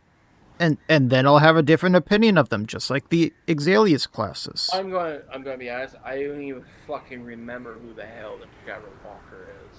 Me either. I don't remember that shit. To be fair, the Den classes aren't exactly for pets and like they aren't like Exalius classes where they're designed for it. They're just a little better because they like do damage against spiders or some shit. Well, I also saw that there were the spider mods, which I played with, and never again. If you want to see that is my first modded estate ever. Oh. Never again. That shit broke everything. There you go. Why don't you play it with some Action Jack classes? Just a vanilla run with Action Jack fucking special. That'd be interesting. See, there you go. He got another future idea. Action Jack classes. Doesn't aren't Action all Jack bu- also have modded enemies? Or am I thinking of Yes. someone else? Yep. You're thinking of them. Because That I Holy Shit thought about campaign. doing those as well. And the spider dungeons aren't very fun. No, they're not. And the summoning trinkets is actually what is my most watched video, because that's what broke everything. Ugh. Ladies and And people gentlemen, are going, "Well, you had time to kill it. I couldn't target it." size 0 broke. Being as well into the modding lingo and jargon I am, I know why things break now. I know how to correct a lot of issues myself. Yay! Mm-hmm. But Miacidae is doing the Lord's work. He is being a guinea pig to show all you fuckers. This is why we don't share this shit. Why we don't recommend it. He's going to suffer for you. He's being modding Jesus. I wouldn't go that far, but okay. But anyways, ladies and gentlemen, this has been a freaking blast. I think 3.5 hours is more than good enough. I'm running out of time to do what I got to do tonight. If I didn't have stuff to do tonight, I'd probably go on longer and just forget about it. But I gotta keep going myself. I still got a few minutes though. But hey, this has been good. We should do this a little bit more often. Streaming it is a lot less fucking painful, I'll tell you what. Oh yeah. It is a lot less painful. And we have a lot of good banter. There's been very, very, um, very good banter and very little dead air, actually, which is good. That's a very good thing. Some things I'm probably going to regret saying in the future or pop back up. But you know what? I don't give a flying fuck. That's alright. I'm glad I said what I said and they watched it this far in. That means they gave me some money and you some money watching this far in. Yeah. That's nice. That's nice. Mm-hmm. I think it was like 2.5 hours in I said that stuff. Yeah. I mean, Okay, if they get that anyways. far in, it helps. Hey, they need to know. Fuck them. Fuck them. Gen AI don't belong in this damn fucking community in any way, shape, or form or It don't capacity. belong anywhere. Yup, I concur. I guess that makes me a sensitive Twitter artist, I suppose. I guess the chuds own me, guys. I'm canceled. I can't believe it. Oh no, I'm so fucking hurt. Oh no. They'll. It just. When people use that, it just tells me that they'll never amass to something brilliant in their lives. They have to write prompts into a thing to only get a glimmer of something creative. And even then, it'll always be a shadow of its self. It'll never amount to something. Mm-hmm. But anyways, ladies and gentlemen, some closing thoughts. Wrapping up. One, fuck Nintendo. Pocket Pair winning. Awesome. Silent Hill stuff, doing pretty good. Looking forward to the next one. Pokemon, hey, oh yeah, also, Pokemon. Miacidae, I haven't gotten any claims on my Pokemon runs. Really? Hint, hint, nudge, nudge, wedge, wedge, wink, wink. I'll look into it. I'll look into it. Do a hardcore run of Yellow Legacy or Crystal Legacy. You'll enjoy it, man. I'm telling you. I'll tell you what. After I'm done with Silent Hill, which should be 1 to 2 streams next week, I'll see about it. Like the Smith plays Pokemon Yellow, Crystal, or Emerald Legacy. I'm telling you, Legacy versions of those games, hardcore mode. When a Pokemon faints, they're dead. They're gone. They're kaput. You're forced to release them. Kind of like a Nuzlocke run. Plus, you have level caps. You also have Pokemon a little bit more earlier in the adventure. the tweaks are just right where it's a fresh experience. Like the original Crystal is kind of like you have hop-ups everywhere. You get like kind of you still get good Pokemon early like Houndour and stuff like that, but I caught a Larvitar in Dark Cave for God's sakes, and my rival has a fucking Larvitar. I'm like, what the? I was like, okay. And fucking Bugsy's Ledian had Thunder Punch that took out my Spearow. That was fun. Bellsprout took out my first Larvitar, so I had to re-catch another Larvitar. Yeah, Crystal Legacy is fucking great. I can't wait to return to it. It's the most fun. I would say it this way: it's the most fun I've had in a mainline Pokemon game in years, since like Black and White. It's so good, and I haven't gotten any claims, and I got full ad revenue and everything. All In right. fact, those streams are some of my best performing right now. All right. All Over right. some videos. Like they're paying better than my videos at the moment. Okay. It's pretty good. Oh yeah, something just came to mind. It's not modding, but fucking DD and Dead by Day, like, what the fuck? I don't know, man. Yeah. Yeah. What if I just become a Dead by Daylight streamer? Oh boy. Don't. I don't think I can handle that. You will only lose a part of yourself. I already lost a part of myself. It's fucking earlier in this video. My sanity. I We gave it to had you. sanity to begin with. No, I gave it to Zot. That's why he's doing all this stupid shit with the fucking Slay Spire. Oh man. I mean, I'd But, give you some of mine, but obviously I don't have any with the 3 things I have right there, at least. So, Use Dude, the you are paying the sanity tax. Like I said, your therapist is seeing a therapist. Your mental ward is a mental ward within the mental ward. I'm telling you, you're paying a sanity tax. You have it. You're just paying it. I never had sanity to begin with. Have you seen how I play the game? I don't care about it. But we also have Arduous Edition, and that trend that sparked up. A lot of people playing that. I've seen a lot of people starting to stream it. They talk about it here and there, even on Reddit, fucking of all places. We also did the soft announcement of Slay the Dungeon or Slay the Spire content. The different heroes from there. We covered a lot of recent fucking Explosion, recent mods, lots of stuff. Like I said, the only thing we haven't really covered on our list here is like Steam Next Fest and anything interesting from the summer sale. But who cares about that? In current gameplay, there's we briefly touched that. We did everything, Yep. ladies and gentlemen.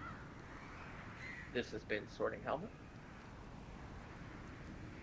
and I will see you guys next time. And don't be shy. You will both say goodbye. Well, I was going to say, once you were done really quick, if you want to catch our streams next week, I stream Tuesdays and Thursdays. There'll be a really... I'm sure me and Sorting will have a collab with at least Divinity next week. Maybe Monday, maybe Wednesday, maybe Friday. We're going to stream... Huh? I cannot. Monday I cannot because I got some things I have to go to a State Department for and all that. Wednesday I can. Wednesday I have some stuff I got. Governmental things I gotta do, unfortunately. We'll figure something out. Next week we will be doing Divinity, one way or another. Let's put it that way. Wednesday, Tuesday through Friday I am free, but Monday, unfortunately, I have to. It's pretty much. I have to do this thing, or yeah. It's one of those kind of things. I don't want to say exactly what it is. There will also be a few other fun announcements on my channel later today, if you want to watch those, because the Season 4 ended yesterday, if you didn't see that. And otherwise, that has been Miacidae, signing off. As always, wish you all well. I'll see you next time, and please, have a good one. Oh, yeah. Oh, wait. Hang on. Zodland, do you have anything new you want to say? You want to say goodbye to these fine folk? You want to do anything of the sort, or no? This has been Zotland. You can, I guess you can follow me on Blue Sky. I post updates sometimes. Use the Orchidin. Get killed by his son. There you go. Yes. Anyways, ladies and gentlemen, this has been At this point in time, I think Zotla is just pretty much a member of the podcast. What do you guys say? You guys like Zod? I think Zod is a good I addition. Welcome to the podcast, Zotlan. I think we vote him in. All say aye. Aye. He's in. You're officially part of the stress cast. Kind of like a rotating host. There you go. There you go. I am Sometimes now it's in, sometimes it's not. actually a podcaster. I have hit a new low. I mean, I'm already making content for fucking Patreon stuff. So wait, oops, I said that a little too early. Don't worry about me. I'll announce that in the future. All I know is it's spicy and I can't talk about it on YouTube. Yeah. That's a spicy meatball. Hey, I gotta throw it out there somewhere. Yep. Anyways, even Sharon says, "Yes, keep Zot." No, we're going to keep him in our basement, locked away, and stuff like that. Oh, shit. Oh, no. Well, We're I just don't need throwing- some light anyway. we're just throwing all the shade today, aren't we? That we are. Just throwing all the shade, all the shade. Hey, at least someone got released from a basement, right? Indeed. Anyways, take care, guys. I'll see you next time. Bye. Take care.